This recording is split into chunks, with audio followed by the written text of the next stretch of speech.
There are boundaries that should never be crossed. There are desires that should never be admitted. But what happens when your heart doesn't care about the rules? When the man you want is the only one you can't have? Evan Cole thought he was coming to assemble a bed. He didn't know he was about to shatter everything he ever believed in. This is a story of betrayal, lust, and the price of honesty. Stay until the end, hit like, and comment on the city you're viewing from so I know how far this story has come. The hardware store smelled like sawdust and motor oil. Evan Cole stood in the plumbing aisle, staring at copper fittings he didn't need, killing time before he had to face his own empty house.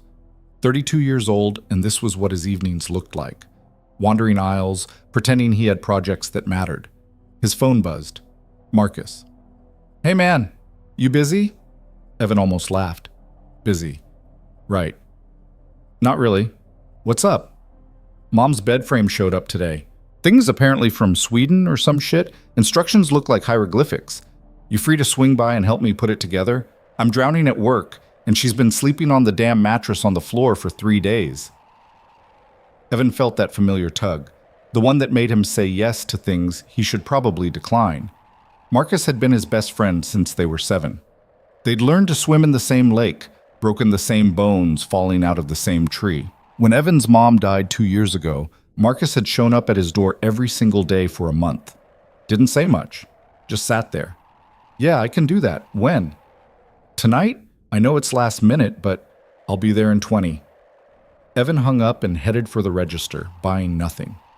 Outside, the September air had that first bite of autumn, the kind that made you remember time was still moving even when you felt stuck in place. He climbed into his truck, an old Ford his dad had left him before disappearing into whatever void swallowed men who couldn't handle their own lives. The drive to Marcus's place took 15 minutes through streets Evan could navigate blind. Same town he'd grown up in, same lake reflecting the same fading light. Sometimes he wondered what would happen if he just kept driving, if he pointed the truck north and didn't stop until everything looked different. But he never did. Marcus lived in a small rental near the water, the kind of place that was supposed to be temporary 5 years ago. Evan pulled up and found Marcus's car missing from the driveway.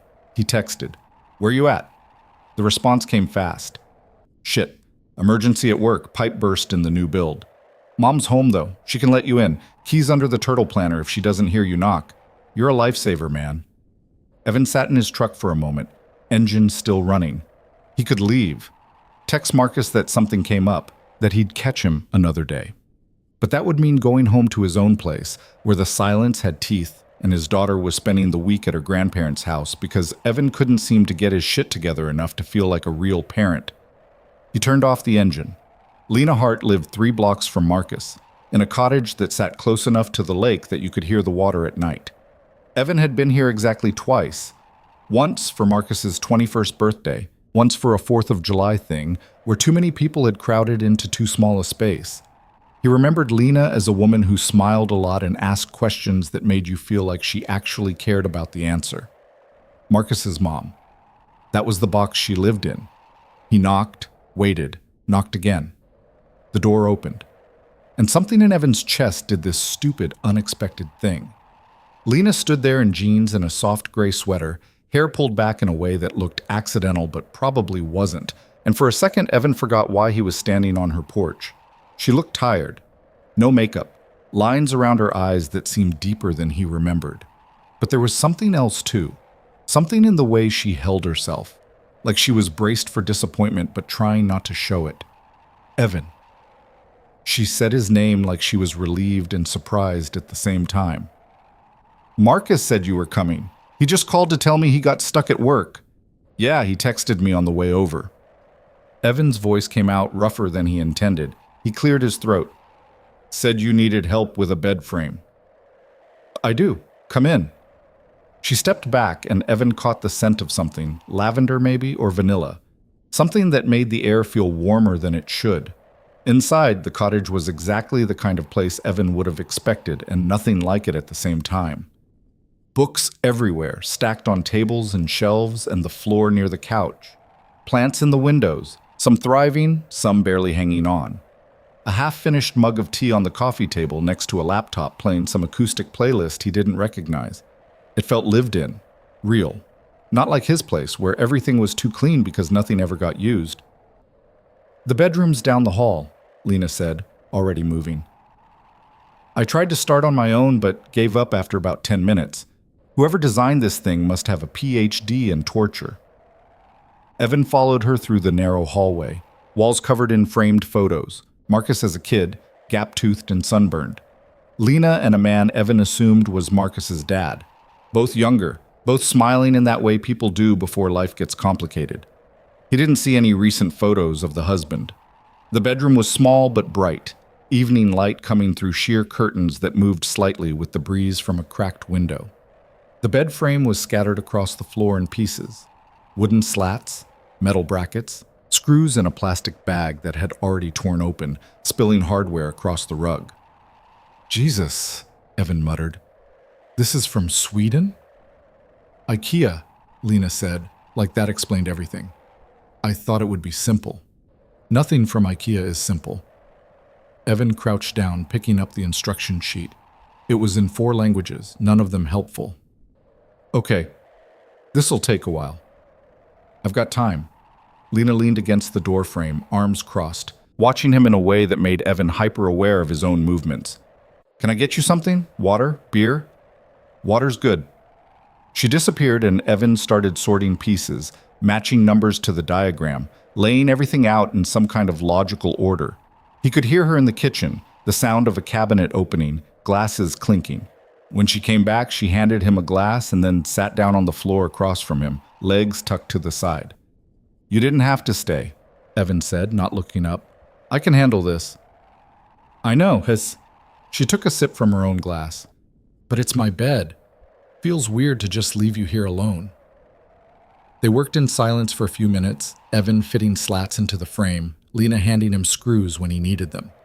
Should have felt awkward, but it didn't. It felt easy in a way Evan hadn't felt in a long time. "How's Sophie?" Lena asked after a while. Evan paused mid-turn with the screwdriver. "She's good. She's with my ex's parents this week. That must be hard, being away from her." "It's what's best." The words came out automatic, a script he'd recited so many times he almost believed it. "I work a lot. It's easier for her there." Lena didn't respond right away. When Evan glanced up, she was looking at him with this expression he couldn't quite read. Not pity, something else.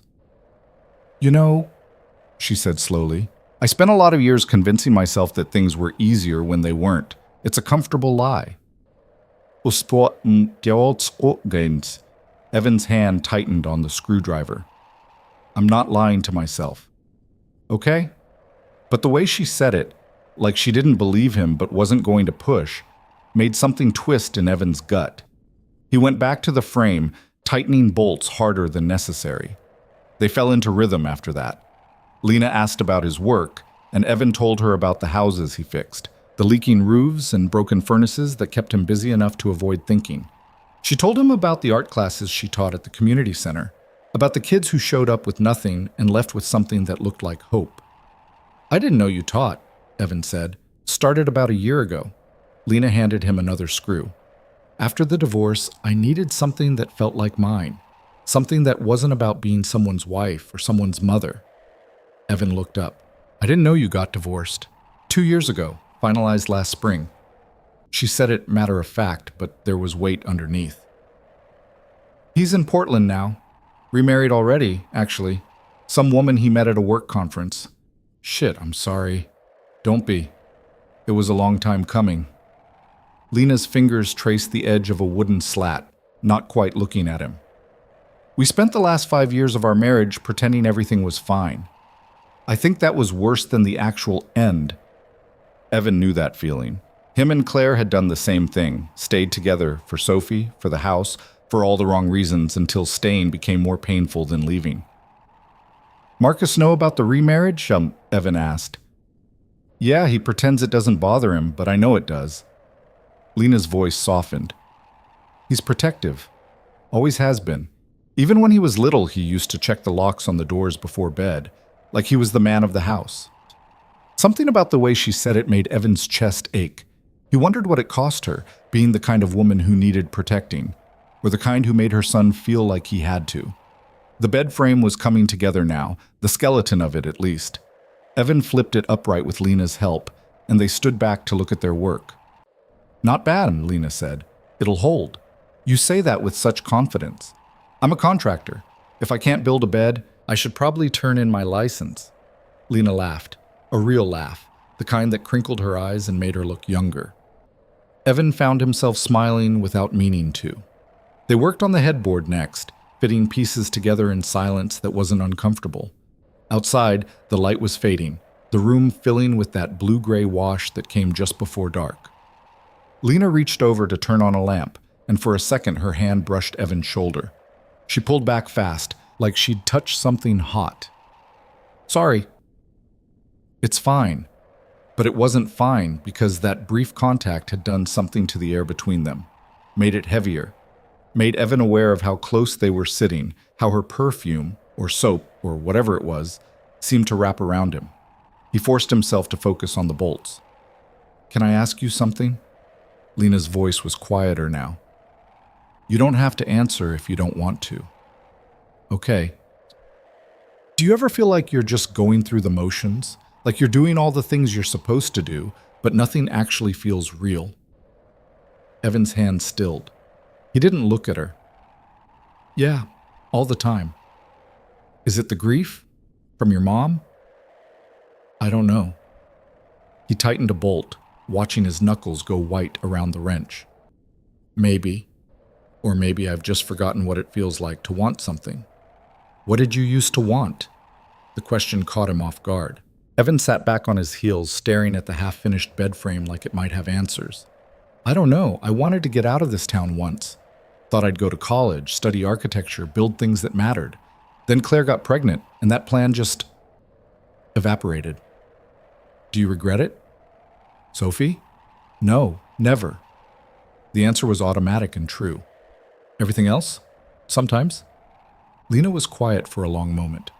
When Evan finally looked at her, she was watching him with that same expression from earlier, like she saw something in him he thought he'd hidden. "I think you're braver than you give yourself credit for," she said. "I'm not brave. I'm just still here." "That's the same thing sometimes." Evan didn't know what to say to that. He went back to work, finishing the headboard in silence while Lena watched. When it was done, they lifted the mattress together and settled it onto the frame. It fit perfectly. "There," Evan said, stepping back. "All set." Lena sat down on the edge of the bed, testing it. "It's perfect, thank you." "No problem." But neither of them moved. Lena stayed seated, and Evan stood there with his hands in his pockets, suddenly aware that he should leave but not actually wanting to. The room felt smaller now, warmer, like something unspoken was taking up space between them. "Can I get you dinner?" Lena asked. "It's the least I can do. I've got leftover lasagna, and it's actually pretty good." Evan knew he should say no. Knew Marcus would probably be home soon, and staying felt like crossing some invisible line he couldn't quite name. But Lena was looking at him with this expression that wasn't quite hope, but close, and Evan realized he didn't want to go back to his empty house. "Yeah," he said. "That sounds good." They moved to the kitchen, Lena pulling a glass dish from the fridge and sliding it into the oven, while Evan washed his hands at the sink. The kitchen was small, the kind where two people couldn't move around without bumping into each other. Lena handed him a towel, their fingers brushing again, and this time neither of them pulled away fast. "Wine?" she asked. "I've got red." "Sure." She poured 2 glasses, handed him one. They stood there by the counter, not quite sitting, not quite standing, just existing in this strange in-between space. "To furniture assembly," Lena said, raising her glass. "To not getting electrocuted or losing a finger," Evan added. They clinked glasses, and Evan took a sip. The wine was dry, a little bitter. He wasn't much of a wine drinker, but he didn't say anything. "You know," Lena said, leaning against the counter, "Marcus talks about you all the time. You're like a legend in this house." Evan snorted. "A legend, right. I'm serious. The way he tells it, you can fix anything. Like you're some kind of small-town superhero with a tool belt." Marcus exaggerates. "Maybe, but he means it." Lena swirled her wine, eyes on the glass. "He worries about you." He doesn't need to. That's not how friendship works. She looked up. You can't just tell people not to care. Evan didn't have an answer for that. He took another sip of wine, feeling the warmth spread through his chest. The oven timer beeped. Lena pulled out the lasagna, the smell filling the kitchen. Garlic and tomato and cheese, the kind of smell that made you remember what home was supposed to feel like. She cut 2 squares, plated them, and they sat down at the small table by the window. This is really good, Evan said after the first bite. And it was. Better than anything he'd made for himself in months. Thanks. It's my grandmother's recipe. Only thing I can actually cook without screwing up. They ate in comfortable silence for a while, the kind of quiet where you didn't have to fill the space with words. Outside, the last of the daylight was gone, replaced by street lamp glow and the faint shimmer of the lake in the distance. Do you miss it? Lena asked. The marriage. Even the bad parts. Evan set down his fork. Sometimes, not Claire exactly, more like the idea of not being alone. That's honest. You asked. Lena smiled. I did. She took a sip of wine. I miss it too. The companionship, having someone to talk to at the end of the day. Even when we were fighting, at least it was something. Now it's just me and the quiet. Quiet's underrated, Evan said. Quiet's suffocating. The words hung there, raw and real. Evan looked at Lena, really looked at her, and saw past the polite smile and the easy conversation. Saw the loneliness that mirrored his own. Saw a woman who'd spent so long being what everyone needed that she'd forgotten how to be anything else. I get that, he said quietly. Their eyes held for a beat too long. Lena looked away first, clearing her throat. More wine? I should probably get going soon. Right. Of course. She stood, taking their plates to the sink. I didn't mean to keep you. You didn't? Evan stood too, suddenly awkward in the small space. I should check in with Marcus, see if he's home yet. Lena nodded, not looking at him. She rinsed the plates, hands moving fast, like she needed something to do. Evan pulled out his phone, texted Marcus. You home yet? The response took a few minutes. Not even close. This job's a nightmare. You finished the bed? Yeah, all set. You're the best. I owe you one. Evan put his phone away. Lena was drying her hands on a towel, still not quite looking at him. He's still at work, Evan said. He works too much. Lena folded the towel, set it down. Always has. Runs in the family, I think. That got a small smile. Maybe.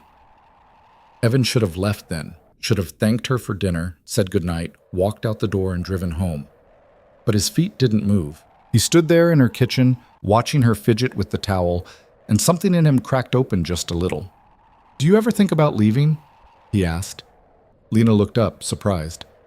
Leaving what? Here, this town, all of it. She thought about it, really thought about it. Every day. But then I wonder where I'd go, what I'd do, and it feels easier to just stay. Yeah. But sometimes, she said slowly, I think about what it would be like to be someone else. Just for a day. To not have all this history weighing me down. Who would you be? Lena laughed, but it was sad. I don't even know anymore. Maybe that's the problem. Evan crossed the kitchen without deciding to, closing the space between them. He didn't touch her, just stood close enough that he could see the flecks of gold in her eyes, the way her breath hitched just slightly. I think you'd be exactly who you are, he said, just without all the people telling you that's not enough. Lena's eyes went bright, and for a second Evan thought she might cry. But she didn't. She just looked at him like he'd said something that mattered. Thank you, she whispered. For what? For seeing me. And that's when Evan knew he was in trouble. Because he did see her, saw past the role, past the history, past everything that should have kept her in the box marked Marcus's mom.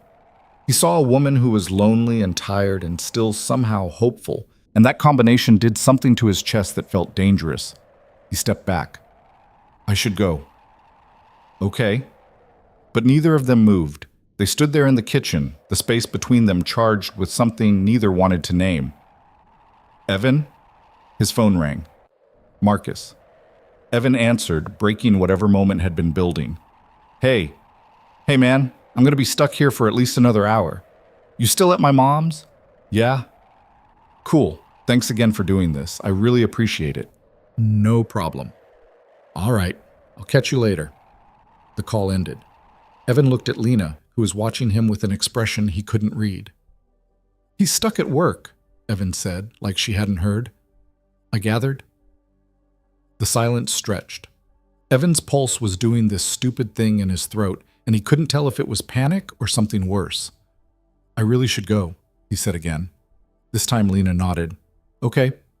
She walked him to the door, and Evan stepped out onto the porch. The night air was cool, sharp after the warmth of the house.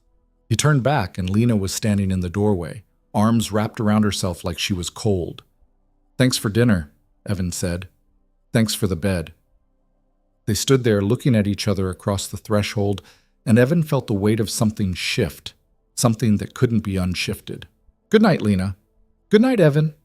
He walked to his truck, climbed in, started the engine. Lena was still standing in the doorway when he pulled away, a silhouette against the warm light of her house. Evan drove 3 blocks before he had to pull over, hands gripping the steering wheel, trying to get his breathing under control. What the hell was that?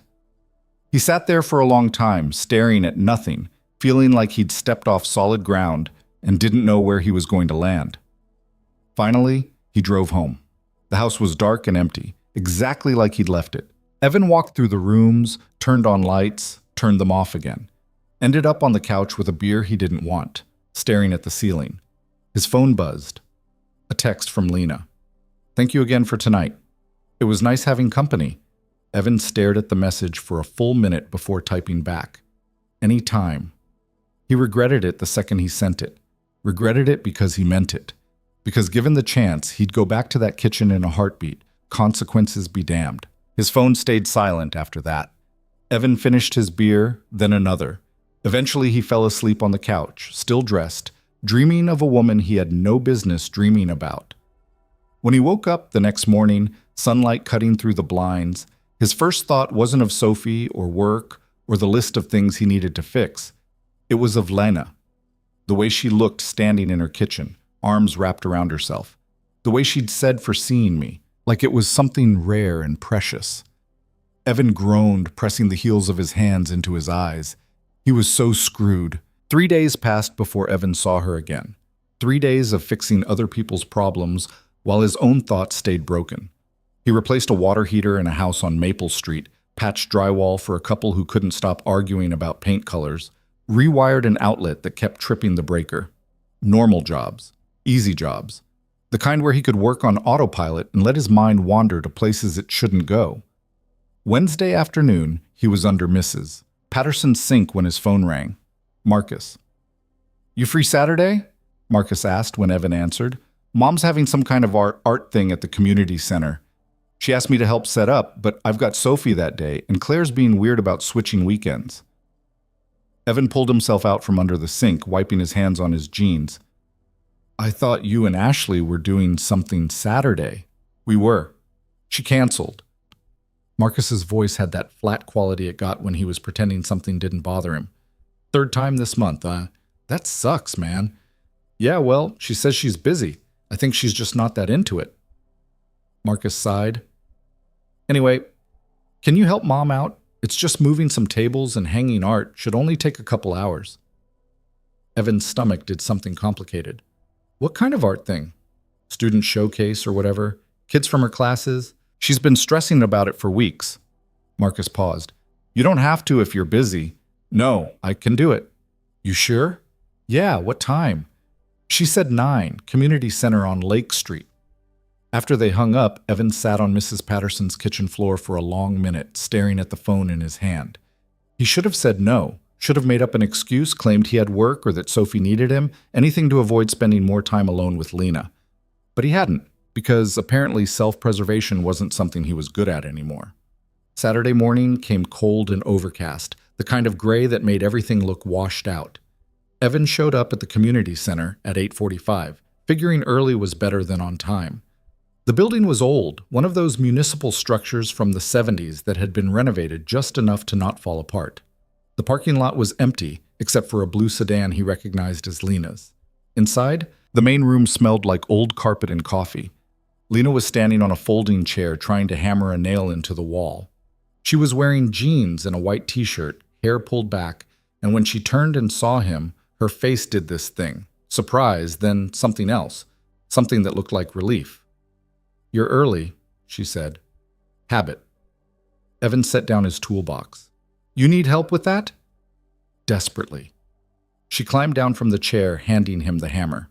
"I've been trying for 10 minutes. The wall doesn't want to cooperate." Evan took the hammer and examined the wall. Concrete block painted over about 40 times. "You need a masonry bit. Regular nails aren't going to cut it." "Of course they're not." Lena rubbed her forehead, leaving a smudge of dust. "I didn't even think about that." "Lucky you called in a professional." That got a smile. "Is that what you are?" "On good days." Evan went to his truck, grabbed his drill and a box of masonry anchors. When he came back, Lena had moved the chair and was sorting through a pile of artwork, paintings and drawings and collages, all different sizes. "How many pieces are we hanging?"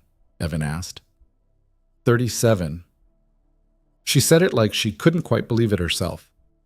"I might have gotten carried away with how many kids I let into the program." "That's a lot of art. That's a lot of kids who showed up every week for 3 months. Lena held up a painting, abstract swirls of blue and green that might have been water or sky or nothing. "This is from a girl who barely said 2 words the first month. By the end, she was painting every day." There was something in Lena's voice when she talked about the kids, a kind of tenderness that made Evan's chest ache. He busied himself with the drill, marking spots on the wall.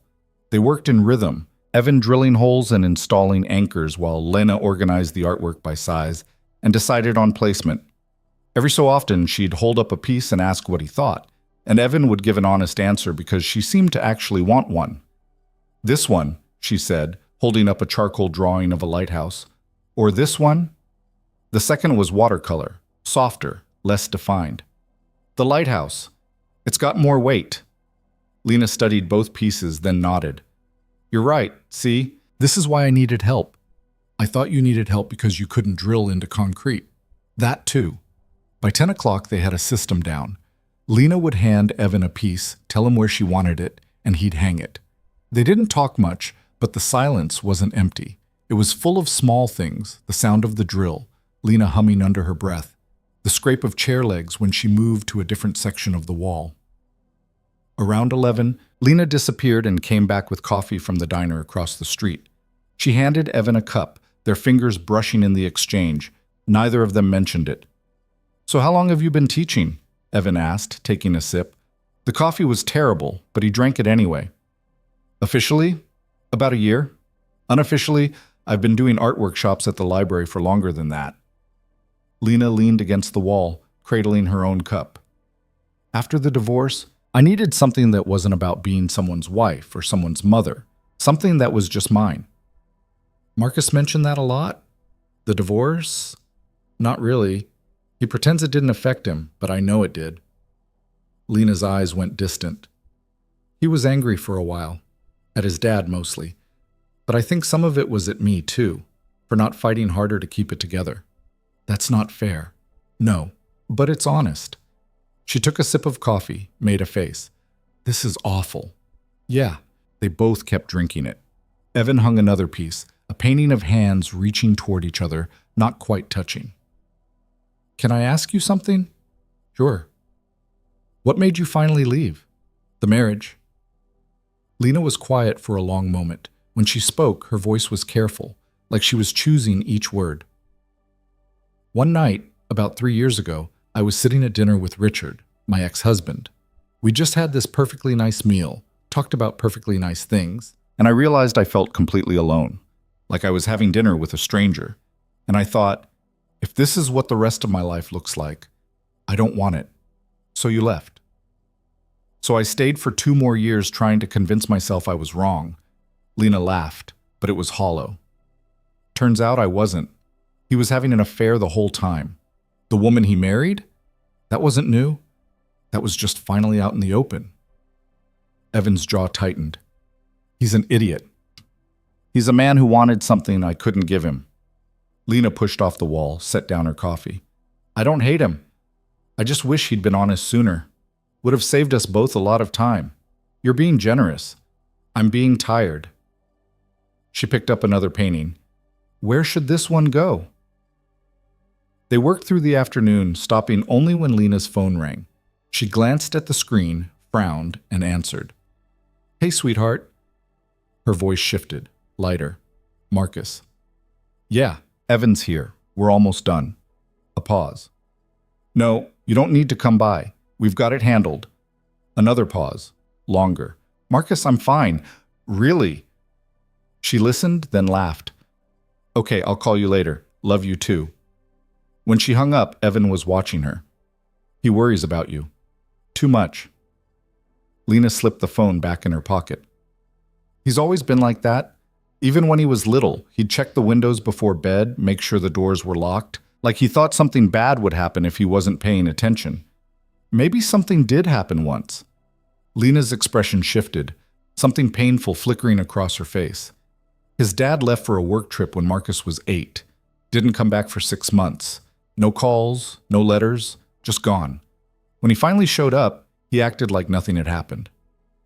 She picked at the edge of a painting frame. Marcus never really trusted him after that. Never really trusted anyone. Except you. Except me. She looked at Evan. And you. He talks about you like you walk on water. That's a lot of pressure. Welcome to being someone's hero. Evan didn't know what to say to that. He went back to hanging art, feeling the weight of Marcus's trust like a stone in his chest. By 3 o'clock, the walls were covered. 37 pieces of art, each one a small universe of someone's imagination. Lena stood in the center of the room, turning slowly, taking it all in. It's perfect, she said quietly. It's pretty damn good. She turned to look at him, and something in her expression made Evan's pulse kick up. Thank you. For today? For all of this? You already thanked me. I know, but I mean it. She stepped closer, close enough that Evan could see the flecks of gold in her eyes again, the way her hair had come loose from the ponytail. You didn't have to spend your whole Saturday doing this. I wanted to. The words hung there, heavier than they should have been. Lena's breath caught, just slightly, and Evan realized how close they were standing. Close enough that if he reached out, he could touch her. Close enough that he could smell her perfume, something light, floral, not overpowering. Lena. The door banged open. A woman walked in, mid-50s, carrying a clipboard and wearing a name tag that said Barbara, Center Director. She looked at Evan and Lena, then at the walls, and her face lit up. Oh, Lena, this is wonderful. The kids are going to be so proud. The moment broke. Lena stepped back, smiling at Barbara, and Evan busied himself packing up his tools. He half listened to their conversation, something about setup for the showcase next week, about refreshments and a guest list. His hands moved on autopilot, coiling cords, organizing drill bits. When Barbara finally left, promising to spread the word about the event, Lena turned back to Evan. The moment from before was gone, replaced by something more careful. I should let you go, she said. You've been here all day. It's fine. It's not, but thank you for saying so. She walked him to the door, arms crossed against the chill that was starting to creep in as the sun lowered. Can I buy you dinner, as a thank you? Evan should have said no. Should have made an excuse and gotten the hell out of there before he did something stupid. But Lena was looking at him with those eyes that seemed to see right through every defense he'd built, and he heard himself say, yeah, okay.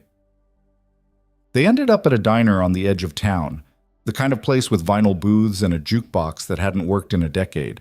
Lena ordered a burger, and Evan got the meatloaf because it was Wednesday's special on a Saturday, and he felt perverse. You're a rebel, Lena said when the waitress left. I live dangerously. I can see that.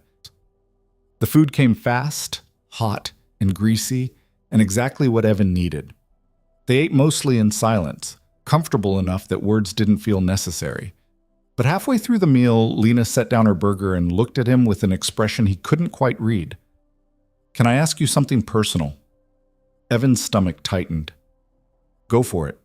Do you regret it? Staying here, I mean. Building the life you have. He thought about it, really thought about it. I regret not having a choice, but I don't regret Sophie. She's the only thing I've ever done right. You've done more than one thing right. Feels like just the one most days. Lena reached across the table, her hand stopping just short of his. You sell yourself short, Evan. You're a good father, a good friend, a good man. You don't know me well enough to say that. Maybe not. She pulled her hand back. But I know what I see.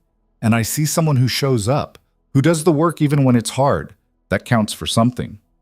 Evan's throat felt tight. He focused on his meatloaf, cutting it into smaller and smaller pieces until Lena laughed. What? You're murdering that meatloaf. He looked down at his plate. She was right. It deserved it. Clearly. They finished eating, the conversation drifting to safer topics. Marcus's latest crisis at work, Sophie's obsession with dinosaurs, the lake, and whether it would freeze early this year. Easy things, things that didn't carry weight. But underneath it all, Evan felt the current pulling. Felt the way Lena's eyes would linger on him when she thought he wasn't looking. Felt the way his own pulse would kick up whenever she laughed. This was dangerous. He knew it, but knowing didn't seem to matter. When the check came, they fought over it half-heartedly before splitting it down the middle. Outside, the temperature had dropped and Lena shivered in her thin jacket. You need a real coat, Evan said. I have a real coat. I just didn't bring it. That's not how coats work. Thank you, Professor Obvious. Evan shrugged out of his own jacket and held it out. Lena stared at it like he'd offered her something dangerous. I'm fine, she said. You're shivering. It's a short walk to my car. Lena, just take the damn jacket. She took it, slipping it over her shoulders. It was too big, swallowing her frame. And something about seeing her in his jacket made Evan's chest do that stupid thing again. They walked to her car in silence, the parking lot empty except for their two vehicles. When they reached the sedan, Lena turned to face him, still wearing his jacket. Thank you, she said. For today. For dinner. For everything. You keep thanking me. Because I keep meaning it. They stood there, the space between them charged with something Evan didn't want to name. He should step back, should say goodnight, get in his truck, drive home. But his feet didn't move. Evan, Lena said softly, can I tell you something? Okay. I haven't felt this scene in years. Her voice was barely above a whisper. Not by Richard, not by anyone. And I don't know what to do with that. Evan's heart was pounding so hard he could hear it. Lena, I know this is complicated. I know Marcus is your best friend, and I'm his mother, and there are 1,000 reasons why this shouldn't. She stopped herself, shaking her head. I'm sorry. I shouldn't have said anything. Don't apologize. I'm making this weird. You're not. Evan stepped closer, and Lena's breath hitched. You're just saying what I've been thinking for days. Her eyes widened. You have? Yeah. Oh. They stood there, inches apart, both of them breathing too fast. Evan could see the pulse jumping in Lena's throat, could feel the heat coming off her even in the cold air. This is a bad idea, she whispered. Probably. Marcus. I know. But neither of them moved. The moment stretched, taut and fragile, and Evan felt like he was standing on the edge of something that would change everything. His phone rang. The sound shattered the moment like glass. Evan pulled out his phone, saw Marcus's name, and felt his stomach drop. Hey, he answered, voice rougher than it should have been. Hey man, where are you? I just swung by your place. Evan glanced at Lena, who was watching him with wide eyes. I'm grabbing dinner. What's up? Nothing major. Just wanted to see if you wanted to grab a beer. Ashley's definitely done with me, so I'm drowning my sorrows. Evan closed his eyes. Yeah, sure. Where? Murphy's. I'm heading there now. I'll meet you in 20. When he hung up, Lena was already shrugging out of his jacket. She handed it back, careful not to let their fingers touch this time. You should go, she said. Lena, it's okay. But her voice was tight. He needs you. Evan took the jacket, feeling like he'd swallowed something sharp. I'm sorry. Don't be. She opened her car door, slid inside. Thanks again for today. She drove away before he could say anything else, taillights disappearing into the dark. Evan stood in the parking lot, jacket clutched in his fist, feeling like he'd just lost something he never actually had. Murphy's was crowded when Evan arrived, college kids from the community college mixing with townies who'd never left. He found Marcus at the bar, already nursing a beer and looking like someone had kicked him. "Hey," Evan said, sliding onto the stool next to him. "Hey," Marcus signaled the bartender, whatever he's having. They sat in silence while Evan's beer arrived. The TV above the bar was playing a game neither of them cared about. Around them, people laughed and shouted and lived their lives, oblivious. "So Ashley's done," Marcus said finally. "Officially. She sent me a text, a fucking text. That's rough. 3 months. I thought we had something." Marcus took a long pull from his beer.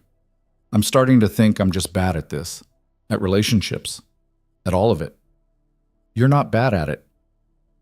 "Then why does everyone leave?" Marcus's voice cracked just slightly. "My dad. Ashley. Even Mom left Dad, and I don't blame her, but it still feels like everyone I care about eventually figures out I'm not worth the effort." Evan's chest ached. "That's not true." "Isn't it?" Marcus turned to look at him, eyes red-rimmed. "You're the only person who's stuck around. Everyone else finds someone better." "There's no one better than you, Marcus." "You have to say that. You're my best friend." "I say it because it's true."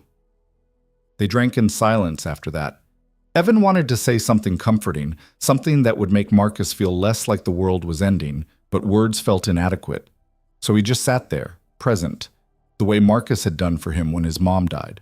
After the second beer, Marcus loosened up a little, started talking about work, about a project that was going sideways, about his boss who couldn't organize a one-car funeral, normal complaints, normal problems.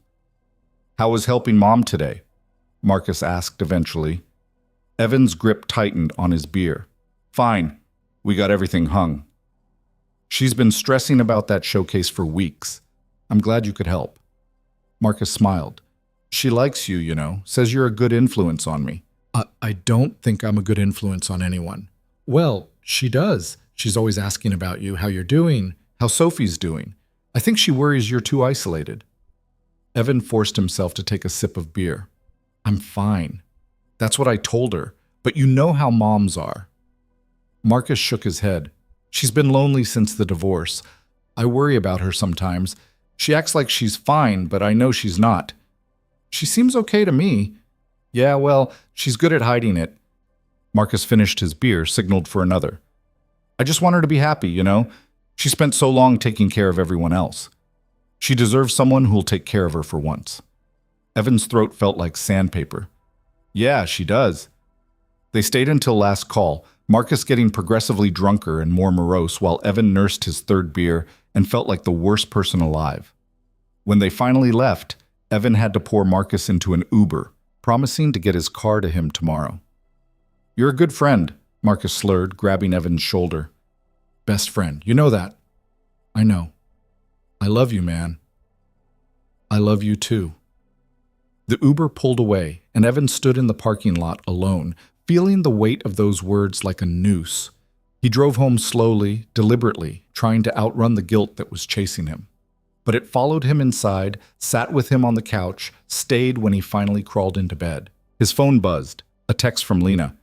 "I hope Marcus is okay." Evan stared at the message for a long time before responding. "He will be. Just needs time." 3 dots appeared, disappeared, appeared again.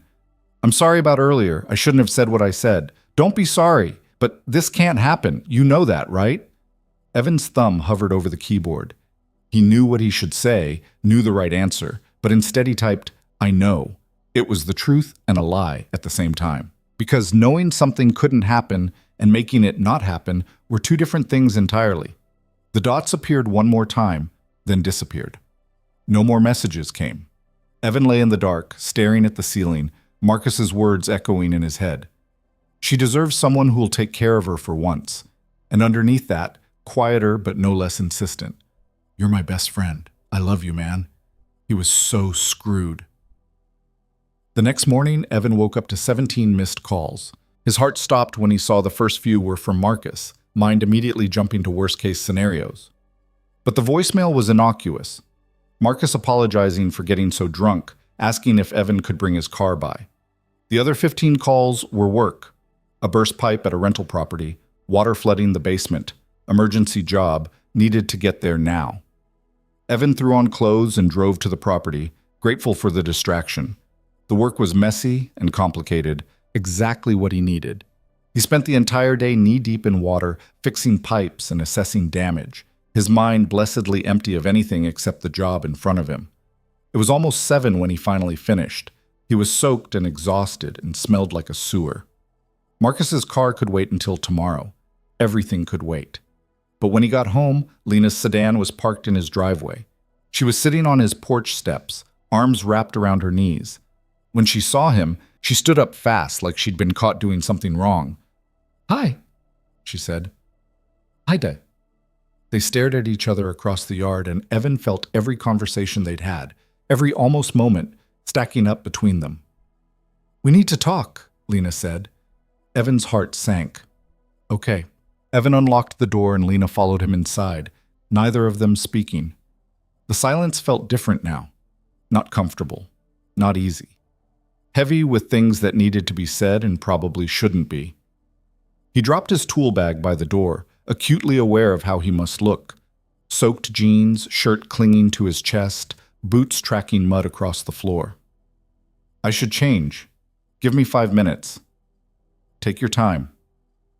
Evan went to his bedroom, peeled off the wet clothes, stood under the shower for longer than necessary. The hot water felt good against his aching muscles, but it didn't wash away the knot in his stomach. When he finally emerged in clean jeans and a t-shirt, Lena was standing by the window, looking out at nothing. "You want coffee?" he asked. "Or something stronger?" "Stronger." Evan poured 2 whiskeys, neat, and handed her one. Their fingers brushed in the exchange, and Lena pulled back like she'd been burned. She took a sip, made a face. "That's terrible." "Yeah." She took another sip anyway. They stood on opposite sides of the living room, the space between them feeling like miles. "I've been thinking," Lena started, then stopped. Started again. "About what I said the other night. In the parking lot." "You don't have to explain." "I do, because it's not fair to you." She set down her glass, wrapped her arms around herself. "Marcus is your best friend. I'm his mother, and whatever this is," she gestured between them, "it can't happen. It would destroy him." Evan took a drink, let the burn settle in his chest. "I know. So we need to stop. Whatever this is, we need to stop before it becomes something we can't take back." "Okay." "Okay?" Lena's voice rose slightly. "That's it? Just okay?" "What do you want me to say?" Evan set down his own glass. "You're right. This is a bad idea. Marcus would never forgive either of us. So yeah, okay. We stop." Lena stared at him, something like hurt flashing across her face. "You make it sound easy."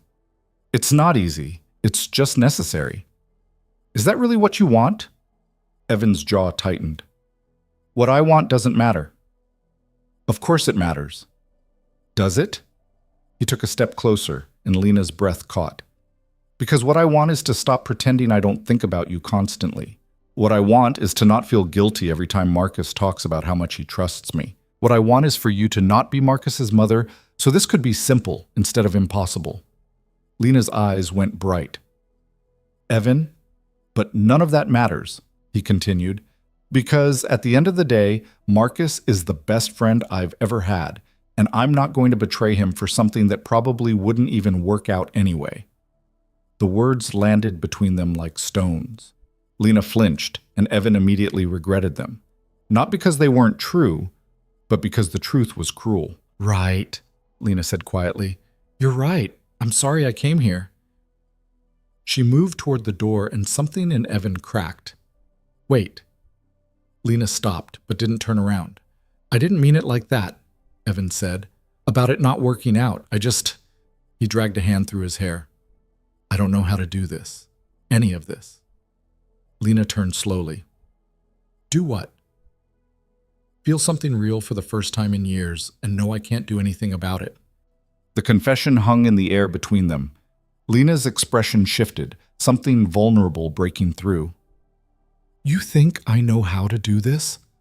Her voice was barely above a whisper. I spent 20 years in a marriage where I felt invisible, and now I meet someone who actually sees me, and it's the one person in the world I can't have. Lena, do you know what that's like? To finally feel alive again and know you have to bury it? Evan crossed the distance between them before he could stop himself. Lena looked up at him, eyes wide, and he could see his own conflict mirrored in her face. I know exactly what that's like, he said. They stood there, close enough to touch, neither of them moving. Evan could see the pulse jumping in Lena's throat, could hear the slight hitch in her breathing. Every instinct he had was screaming at him to close the gap, to stop thinking and just feel for once in his miserable life. But Marcus's face flashed through his mind, drunk and broken in the bar parking lot, saying, I love you, man. Like it was the most important truth in the world. Evan stepped back. You should go, he said, voice rough. Lena nodded, but her feet didn't move. I should. Neither of them moved. This is torture, Lena whispered. Yeah. She reached up, her hand hovering near his face, not quite touching. If things were different, they're not. I know. Her hand dropped. But if they were? Evan closed his eyes. If they were, I'd already have kissed you. When he opened his eyes, Lena was crying. Not sobbing, just tears sliding down her cheeks, and it broke something in Evan's chest. Don't cry, he said. I'm not. But she was. Evan pulled her into his arms before he could think better of it, and Lena buried her face in his chest. She fit there perfectly, and that made everything worse. Her shoulders shook, and Evan held her, one hand in her hair, breathing in the scent of her shampoo and feeling like the worst person alive. I'm sorry, Lena said against his shirt. I'm so sorry. For what? For feeling this? For coming here? For making everything complicated? You didn't make anything complicated. It already was. They stood like that for a long time, holding each other in Evan's living room while the evening light faded outside. Eventually, Lena pulled back, wiping at her eyes. I really should go. Yeah. This time, she made it to the door. Evan watched her walk to her car, watched her sit in the driver's seat for a full minute before starting the engine. She didn't look back. After she left, Evan stood in his living room, staring at the 2 glasses of whiskey on the coffee table. Hers was barely touched. He picked it up and drank it himself, then his own, then poured another. His phone rang. Marcus again. Hey, Evan answered, guilt flooding through him. Hey man, did you get stuck on that job? I texted you earlier. Yeah, sorry, burst pipe turned into a whole thing. No worries, just wanted to make sure you were alive. Marcus paused. You sound weird. You okay? I'm fine, just tired. Fair enough. Hey, you free Wednesday? Mom's showcase thing is that night. She asked if we could both come for moral support. Evan's stomach dropped. Both of us? Yeah, I know it's not your scene, but she's nervous about it. And honestly, after helping her set up, you've kind of earned a front row seat to the chaos. I don't know if I can make it. Come on, man. It's 2 hours max. Free wine, mediocre cheese, a bunch of kids' art. What else are you doing on a Wednesday night? Evan couldn't think of a single excuse that wouldn't sound suspicious. Yeah, okay, I'll be there. You're the best. I'll text you the time. After they hung up, Evan poured himself another drink, then another. By the time he stumbled to bed, the room was spinning and his phone was buzzing with a text from Lena. Thank you for tonight, for being honest, for everything. He stared at it for a long time before typing back. You don't have to thank me. I know, but I wanted to. Evan set down the phone, closed his eyes, and tried to pretend his life wasn't falling apart. The next few days passed in a blur of work and avoidance. Evan threw himself into jobs, taking on extra projects he didn't need just to keep his mind occupied. He fixed a deck, replaced a roof, rewired an entire basement, came home exhausted every night and fell into bed without thinking. Marcus texted him constantly, updates about the showcase, complaints about work, stories about his latest attempt at online dating that had gone predictably wrong. Evan responded to all of it, playing the part of supportive best friend while guilt ate him alive. Lena didn't text, didn't call. The silence should have been a relief. Instead, it made everything worse. Wednesday came too fast. Evan spent the afternoon finishing a bathroom remodel, scrubbing grout until his hands ached. He showed up to the community center at 6:30, 10 minutes late, hoping he could slip in unnoticed. The main room was packed. Parents and grandparents, kids running around in their good clothes, Barbara the director making announcements no one was listening to. The walls were covered in the art he'd helped hang, each piece lit by cheap spotlights that somehow made them look more impressive. Evan spotted Marcus near the refreshment table, talking to a woman Evan vaguely recognized from high school. He made his way over, weaving through clusters of people. "There he is," Marcus said when he spotted him. "I was starting to think you bailed. Got stuck at a job." "Story of your life." Marcus clapped him on the shoulder.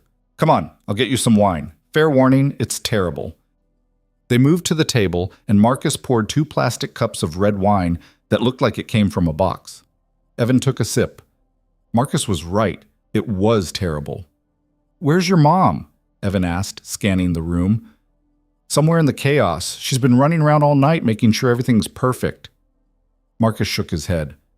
"She's nervous as hell, even though this whole thing was her idea." As if summoned, Lena appeared through the crowd. She was wearing a dark blue dress, hair down, and when her eyes found Evan's across the room, something in his chest stuttered. "There she is," Marcus said. "Mom!" Lena made her way over, smiling at Marcus, carefully not looking at Evan. "You made it." "Wouldn't miss it," Marcus said. "Place looks great. You should be proud." "I'm mostly just relieved nothing's on fire yet." Lena finally glanced at Evan, and the look lasted half a second too long before she looked away. "Thank you both for coming." "Evan's the one who did all the heavy lifting," Marcus said. "Literally, I just showed up at the end." "You were working," Lena said, "and Evan was very helpful." The word helpful felt like it carried weight neither of them wanted to acknowledge. Evan took another sip of terrible wine. "I should go mingle," Lena said.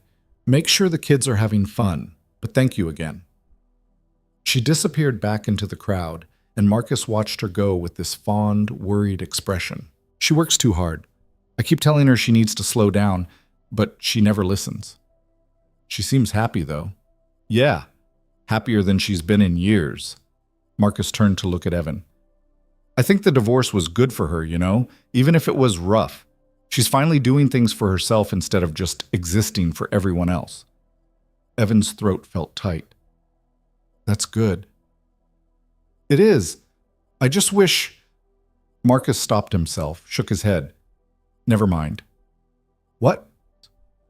"I just wish she'd meet someone. Someone who'd treat her right. She deserves that." Evan forced himself to take another sip of wine. "She will." "I don't know. She's picky, which is good, don't get me wrong. But I think she's also scared. My dad really did a number on her." Marcus's jaw tightened. "If I ever see him again, I don't know if I can be civil." "You don't talk to him?" "Not in 2 years. Not since I found out about the affair." Marcus set down his cup. "He called me after the wedding, his new wedding. Wanted to clear the air. I told him to fuck off." Evan had never heard Marcus talk about his father like this, had never seen this particular shade of anger on his friend's face. "I'm sorry, man. Don't be. He made his choice." Marcus picked up his cup again, drained it. Mom made hers too. She could have stayed, could have tried to make it work.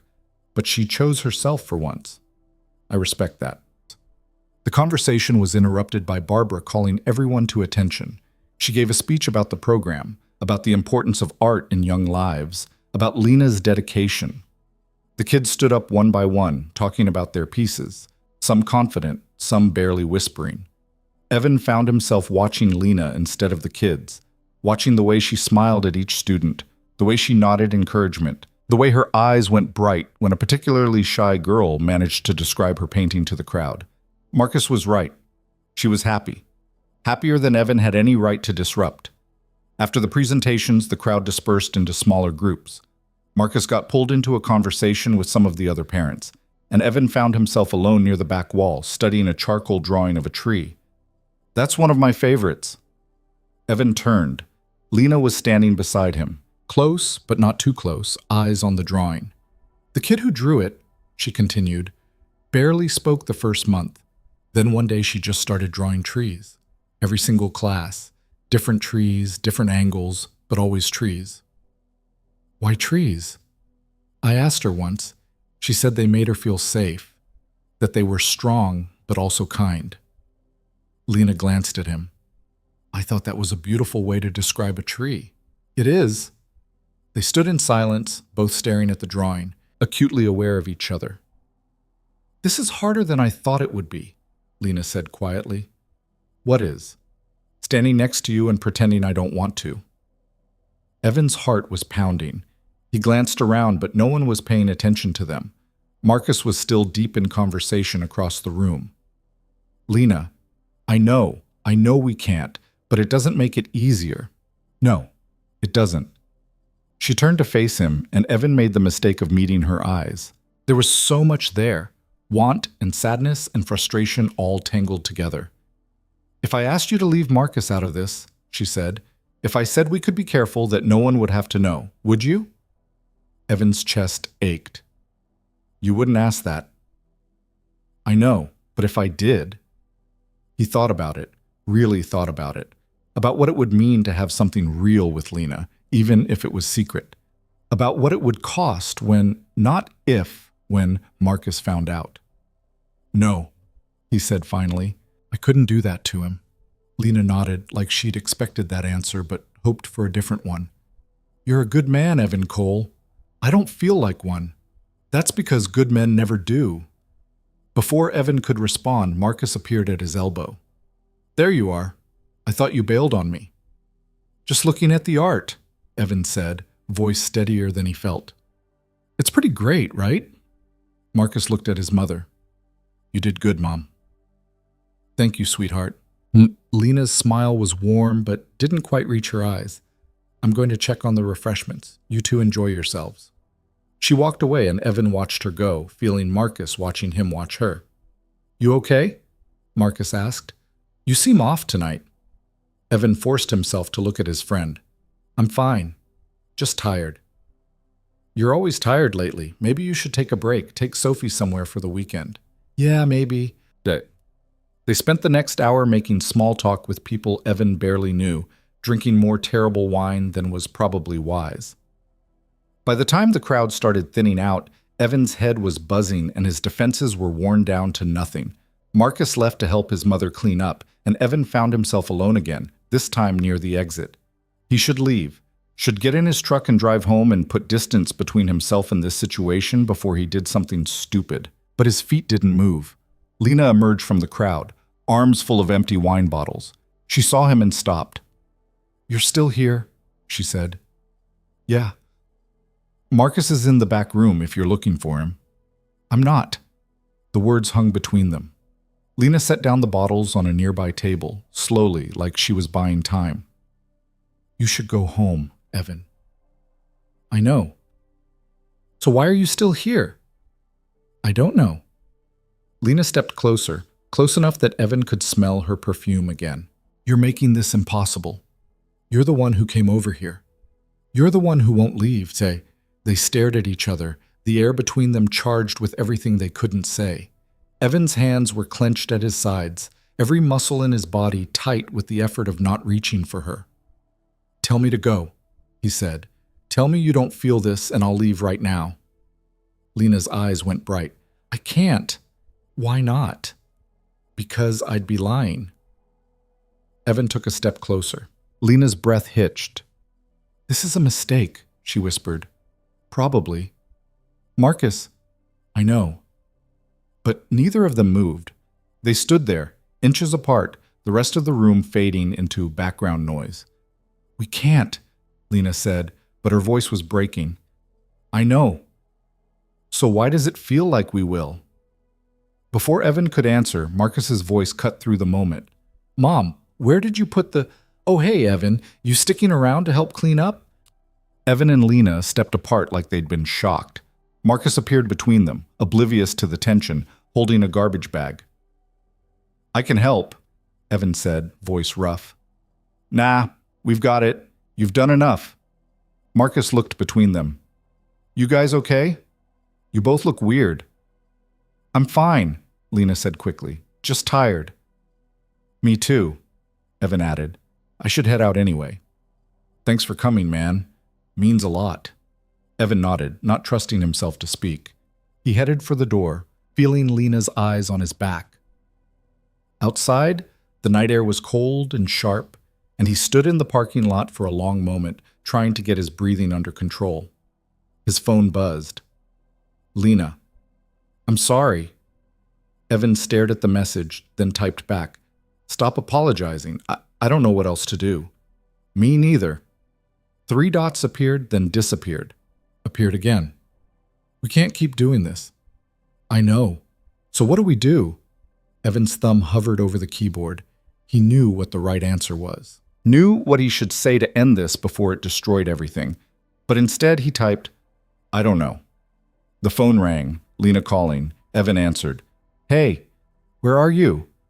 Her voice was tight. "Parking lot? Don't leave, please." "Lena, just wait 5 minutes. I'll tell Marcus I'm going to my car for something. This is a bad idea." "I know, but I need to see you. Just for a minute, please." Evan closed his eyes. Every rational part of his brain was screaming at him to get in his truck and drive away. But he heard himself say, "Okay." He waited by his truck, hands shoved in his pockets, watching the community center door. After what felt like an eternity, Lena emerged. She walked across the parking lot, arms wrapped around herself against the cold. When she reached him, they just stood there, neither speaking. "I'm going to say something," Lena said finally, "and I need you to let me finish before you respond." "Okay." "I know this is wrong. I know Marcus would be devastated. I know there are 1,000 reasons why we shouldn't do this." She took a breath. "But I can't keep pretending I don't feel something real for you. I can't keep lying to myself that this is going to go away if we just ignore it hard enough." Evan's heart was hammering. "Lena, I'm not asking you to betray Marcus. I'm not asking you to make a choice right now. I'm just asking you to be honest with me. Do you feel this too? Or am I completely losing my mind?" "But..." The question hung in the cold air between them. Evan looked at her, really looked at her, and saw the vulnerability in her eyes, the way she was braced for rejection.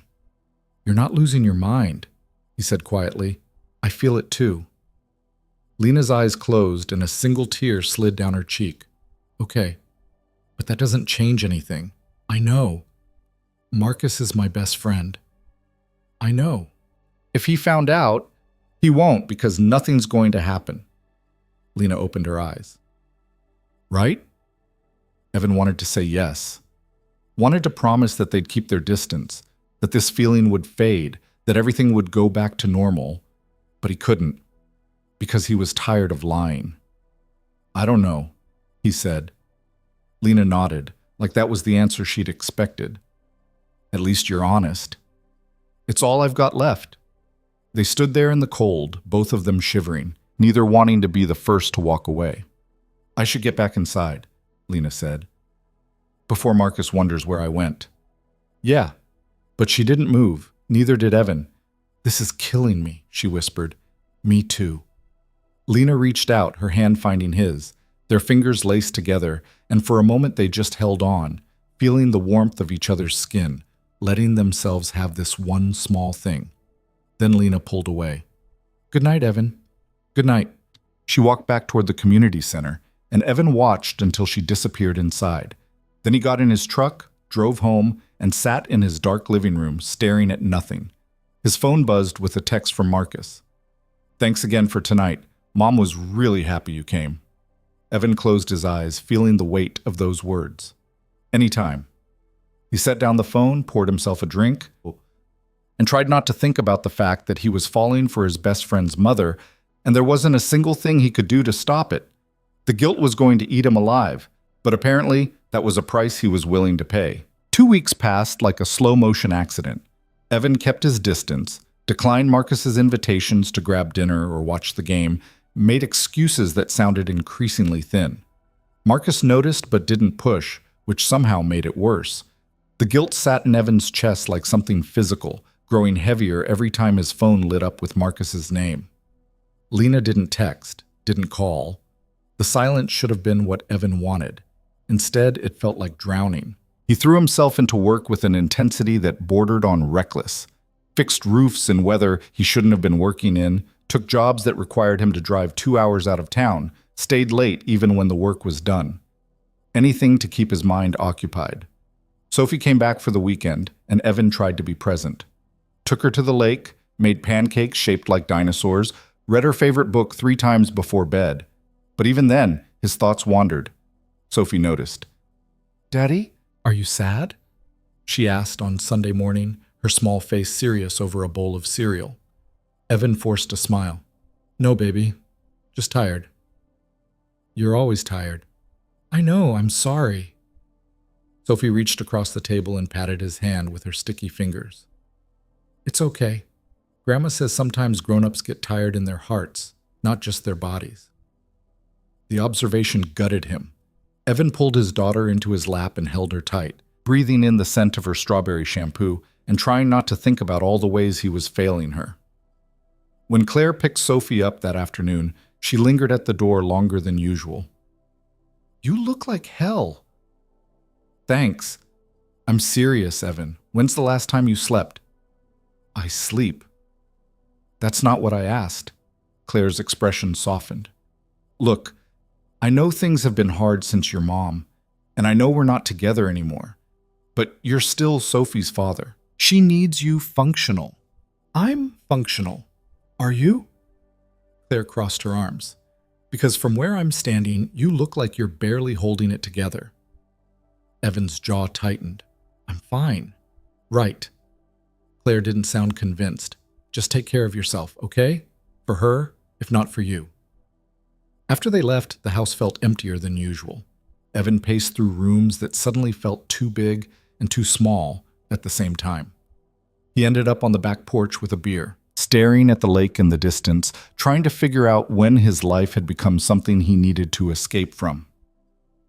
His phone rang. Not Marcus this time. Lena. Evan stared at her name on the screen for 3 rings before answering. "Hey." "Hi." Her voice was quiet. "Is this a bad time?" "No." "I wasn't sure if you'd answer." "Why wouldn't I?" "Because we've been avoiding each other for 2 weeks. Evan took a sip of beer. "Yeah." "I need to talk to you, not over the phone. Can you meet me somewhere?" Every rational thought Evan had told him to say no. "Where?" "The old boathouse, by the North Shore. You know it?" "Yeah." 20 minutes? "I'll be there." The line went dead. Evan sat on the porch for another moment, then finished his beer in 3 long swallows and grabbed his keys. The old boathouse had been abandoned for years, the wood weathered gray, the dock half collapsed into the water. Kids used it as a party spot in the summer, but in October it was deserted. Lena's sedan was already parked when Evan pulled up, and she was standing at the end of the dock, arms wrapped around herself against the wind coming off the lake. Evan walked out to meet her, boards creaking under his weight. When he reached her, they stood side by side, both looking at the water instead of each other. "I can't do this anymore," Lena said after a long silence. Evan's stomach dropped. "Okay." "Not what you think." She turned to face him. "I mean, I can't keep pretending this isn't happening.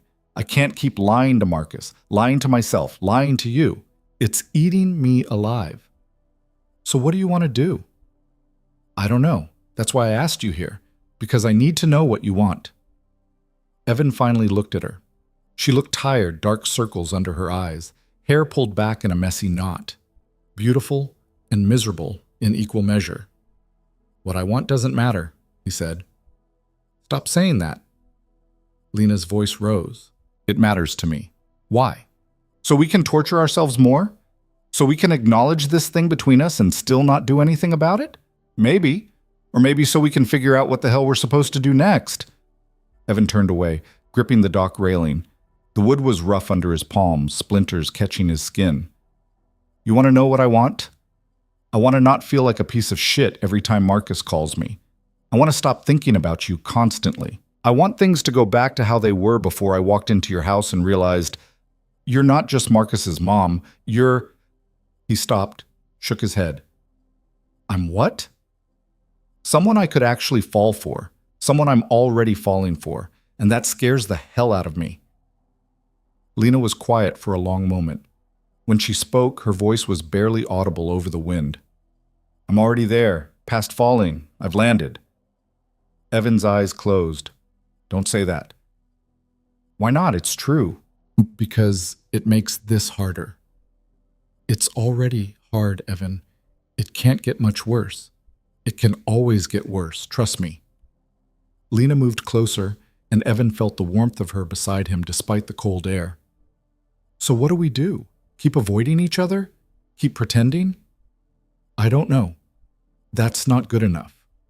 Well, it's all I've got. Evan's voice came out harsher than he meant. I don't have a perfect solution here, Lena. I don't know how to want you and not betray my best friend. I don't know how to make this okay. So we just suffer in silence? If that's what it takes, that's bullshit. Maybe, but it's honest bullshit. Lena laughed, a bitter sound. You and your honesty, you think that makes it hurt less? No, but it's better than lying. They stood in silence, the lake lapping against the pilings below them. Finally, Lena spoke again, quieter now. I told myself I'd be okay with this, with just being near you sometimes, with whatever moments we could steal. But I'm not okay. Every time I see you with Marcus, every time he talks about you like you're the best person he knows, I feel like I'm betraying him just by existing in the same room as you. So do I. Then why are we doing this to ourselves? Evan finally turned to look at her. Because the alternative is worse. What's the alternative? Never seeing you again, cutting you out completely. And His throat tightened. I can't do that. Lena's eyes filled with tears. This is impossible. Yeah, I hate it. Me too. She stepped closer, close enough that Evan could see the gold flecks in her eyes, could count the freckles across her nose. If Marcus wasn't in the picture, what would you do right now? Evan's heart was hammering. I'd kiss you. And then what? I'd take you home. I'd spend the whole night learning what makes you laugh, what makes you cry, what you sound like when you're happy. I'd fall asleep next to you and wake up and do it all over again. A tear slid down Lena's cheek. That's a beautiful picture. It's a fantasy. Is it? Her hand found his, fingers lacing together. Because it feels pretty real right now. Evan looked down at their joined hands, feeling the warmth of her skin against his. This is dangerous. I know. We're standing on a dock in the middle of nowhere holding hands like teenagers. Someone could see us. No one's here. But they could be. Do you want to let go? Evan's grip tightened. No. They stood like that for a long time, hands linked, not speaking. The sun was starting to set, painting the sky in shades of orange and pink. It was the kind of evening that should have felt peaceful. Instead, it felt like the calm before something inevitable. We should tell him, Lena said suddenly. Evan's stomach dropped. What? Marcus. We should tell him the truth. Are you insane? Maybe. But keeping this secret is killing me. And if we're not going to stop, if we can't stop, then he deserves to know. He'll never forgive us. Maybe not. But at least we'll be honest. Evan pulled his hand away, took a step back. You want to destroy your relationship with your son? I want to stop lying to him. There's nothing to lie about. Nothing's happened. Yet. Lena's eyes met his. But it will, Evan. You know it will. We can pretend all we want, but we're not strong enough to keep denying this forever. So your solution is to confess feelings we're not even acting on? My solution is to be honest before we do something we can't take back. Evan dragged his hands through his hair. This is crazy. It's the only way forward that doesn't involve us sneaking around behind his back. Or we could just stop, right now, walk away from each other and never look back. Could you do that? Lena challenged. Could you actually never see me again? Evan opened his mouth to say yes. The word wouldn't come. I don't know. That's what I thought. This will destroy him, Lena. You know that, right? He'll feel betrayed by both of us. He might never talk to either of us again. I know, but I'd rather hurt him with the truth than destroy him with lies. How noble! Evan's voice was sharp. You willing to lose your son over this? Lena flinched like he'd hit her. That's not fair. None of this is fair. You're right. It's not. But we're here anyway, and we have to make a choice. Keep lying and hope this goes away, or be honest and deal with the consequences. I vote for option 3. Walk away and never speak about this again. And you think that'll work? You think we can just flip a switch and stop feeling this? No, but we can try. I'm tired of trying, Evan. I'm tired of fighting something that feels more real than anything I've felt in years. Her words hung in the cold air. Evan felt them settle into his chest, heavy and true. So what do you want to do? He asked quietly. Really? Lena took a breath. I want to tell Marcus the truth, that I have feelings for you, that you have feelings for me, that nothing's happened, but we wanted him to know before it became something we had to hide. And then what? Then we let him react however he needs to react, and we accept the consequences, which will probably be him never speaking to either of us again. Maybe. Or maybe he'll surprise us. That's a hell of a gamble. So is keeping this secret and hoping it doesn't blow up in our faces. Evan stared out at the water, watching the last of the sunlight fade. Everything in him was screaming that this was a terrible idea, that confessing would ruin everything, that Marcus would never forgive them. But Lena was right about one thing. This wasn't going away, and sooner or later, something would give. When? He asked. What? When do you want to tell him? Lena's eyes widened. You're agreeing? I'm not agreeing. I'm asking when you want to detonate our lives. Don't be dramatic. How am I being dramatic? We're about to tell my best friend I have feelings for his mother.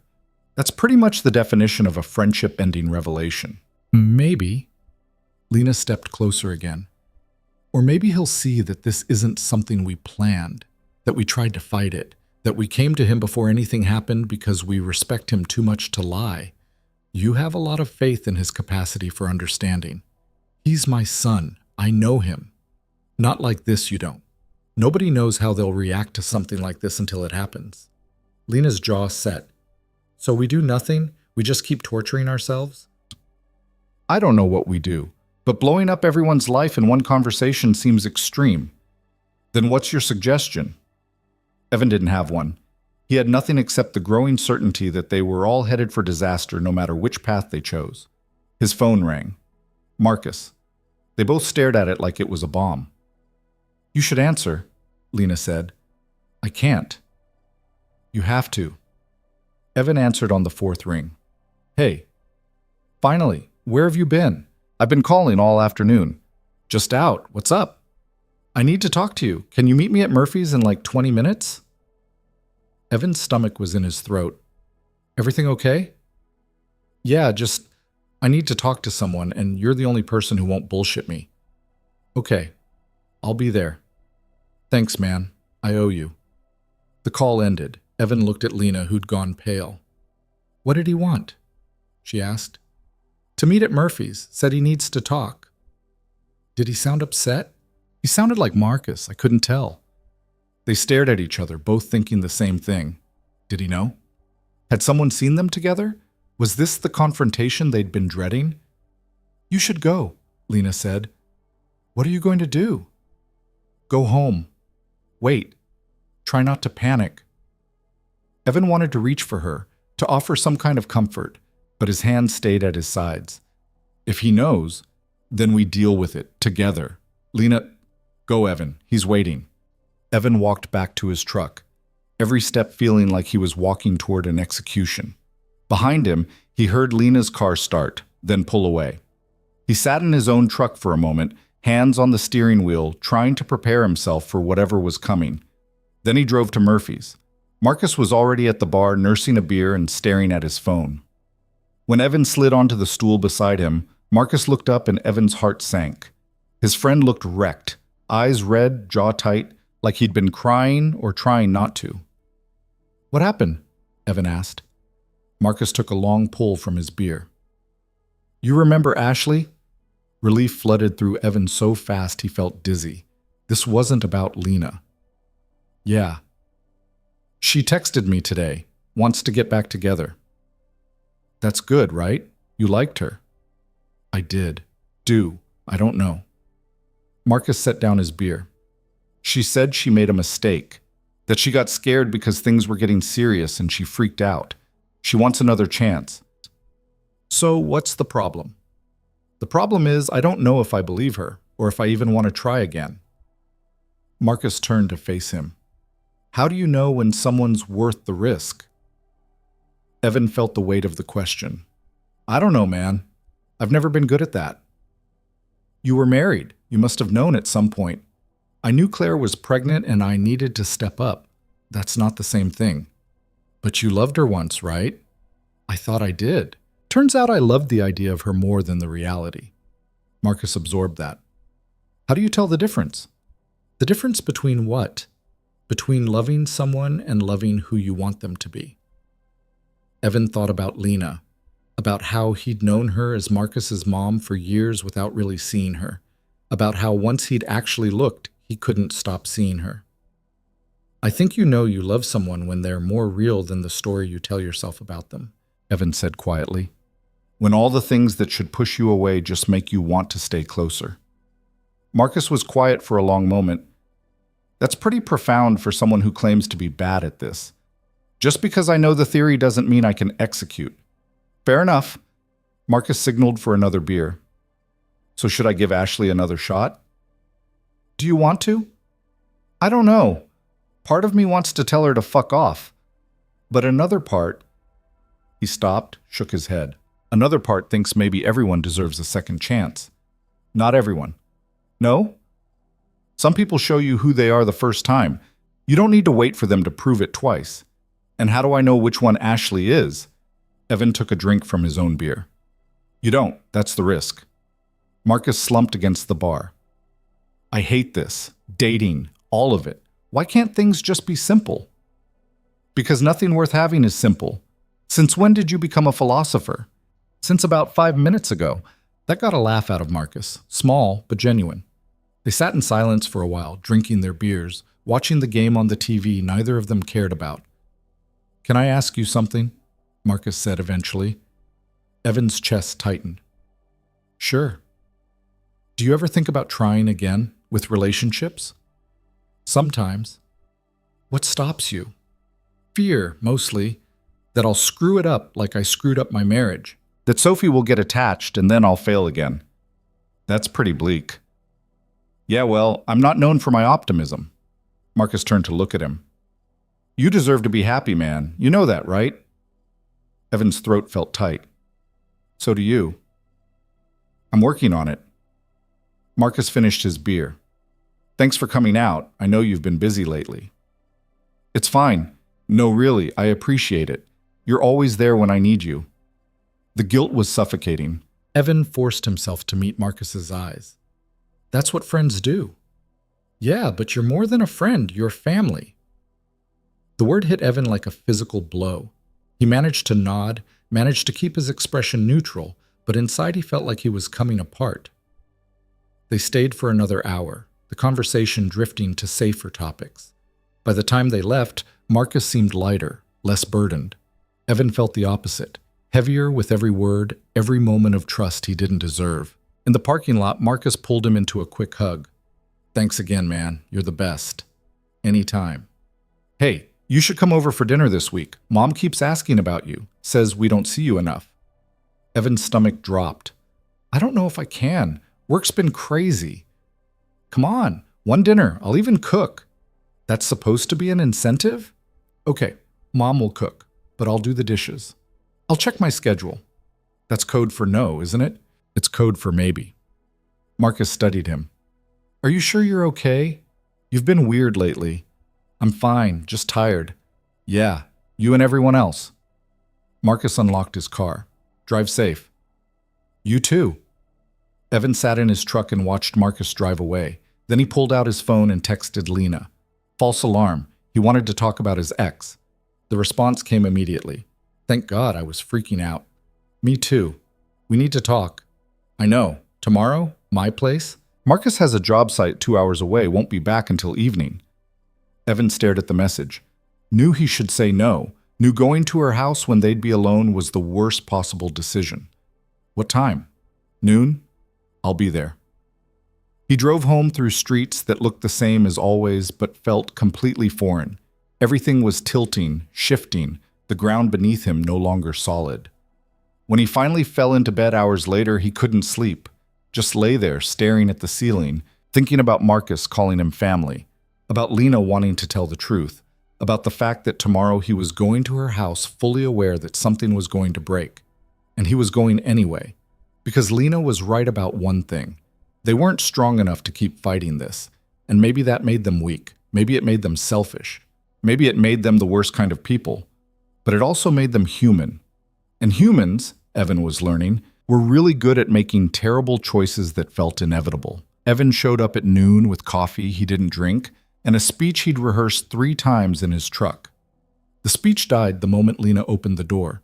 She looked like she hadn't slept either, hair loose, no makeup, wearing jeans and an oversized sweater that made her look smaller than she was. Hi, she said. Hi. They stood in the doorway for a beat too long before Lena stepped aside to let him in.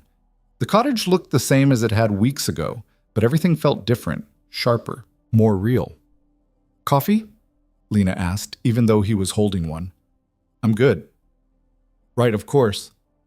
She wrapped her arms around herself. Do you want to sit?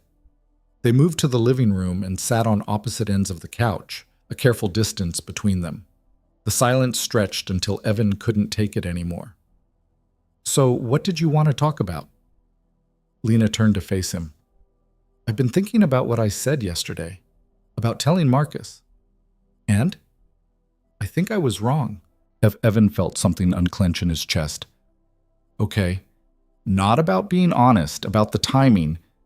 Lena's hands twisted in her lap. If we tell him now, when nothing's happened, it'll feel like we're asking for permission, like we want his blessing to pursue this, and that's not fair to him. So what are you saying? I'm saying maybe we need to make a decision first about what we actually want. Then we can figure out how to handle Marcus. Evan leaned back against the couch. What do you want, Lena? I asked you that yesterday. I'm asking you now. She was quiet for a long moment, staring at her hands. When she spoke, her voice was barely above a whisper. I want to stop pretending. I want to see where this goes without guilt eating me alive. I want... She stopped, looked up at him. I want you. Is that selfish? Probably. Does that make you think less of me? No. It makes me think you're human. Lena's eyes went bright. What about you? What do you want? Evan thought about Marcus at the bar last night, calling him family. Thought about Sophie asking why he was always tired. Thought about all the reasons this was wrong, and the one reason it felt right. The same thing, he admitted, which makes us both selfish. So what do we do? I don't know. This isn't like deciding what to have for dinner. This is... He stopped, ran a hand through his hair. This is choosing between my best friend and something that might not even work out. You think it won't work out? I think the odds are against us. That's not the same thing. No, but it's realistic. Lena shifted closer, and Evan felt the space between them shrink. Can I tell you something? Yeah. I don't need guarantees. I've had guaranteed. I had a marriage that was supposed to last forever, and it barely lasted 20 years. I'm not asking you for promises about the future. I'm just asking if you think this is worth trying. Evan met her eyes. And Marcus? We tell him, after. Once we know if this is real or just... She gestured vaguely. Just 2 lonely people mistaking proximity for connection. You think that's what this is? I don't know, do you? Evan thought about it, really thought about it, about the way his chest felt lighter when Lena was around. The way conversations with her didn't require performance. The way she looked at him like she saw past all the walls he'd built. No, he said quietly. I don't think that's what this is. Lena's breath caught. So what do we do? Before Evan could answer, his phone rang. Marcus. They both stared at it like it was a live grenade. Don't answer, Lena said. I have to. Not right now. Not when we're... But Evan was already answering. Hey. Hey man, where are you? Marcus sounded stressed. I thought you were working the Henderson job today. Evan's mind went blank. I am, just taking a lunch break. Cool. Listen, the site up here is a disaster. They need me to stay overnight, maybe 2 nights. Can you check on Mom for me? Make sure she's okay? Evan's eyes found Lena's across the couch. She'd gone pale. Yeah, sure. Thanks. I just worry about her being alone, especially at night. The locks on her doors are kind of shit. I'll swing by later. You're the best. I'll call you tonight. The line went dead. Evan set down the phone slowly, and he and Lena just looked at each other. He wants you to check on me, Lena said. Yeah. Because he trusts you. Yeah. This is so fucked up. Evan laughed, a hollow sound. That's one way to put it. Lena stood up, pacing to the window. I can't do this. I can't sit here with you in my house while Marcus is 2 hours away trusting you to take care of me. She pressed her palms against her eyes. It's too much. So I should go. No, yes, I don't know. She turned to face him. If you leave right now, we're back where we started. Pretending, lying, slowly killing ourselves with what-ifs. And if I stay, then we cross a line we can't uncross. Evan stood up. I should go. Okay. But neither of them moved. They stood on opposite sides of the room, the air between them electric with everything unsaid. This is your chance, Lena said, to walk away, to do the right thing, to be the person Marcus thinks you are. I know. So why aren't you leaving? Evan's hands clenched at his sides. Because I'm tired of doing the right thing when the right thing feels wrong. Lena took a step toward him. What if we regret this? We probably will. What if it destroys everything? It probably will. Then why?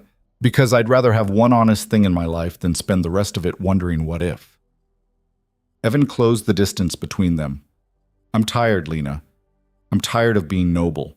I'm tired of putting everyone else first. For once in my life, I want something that's just for me.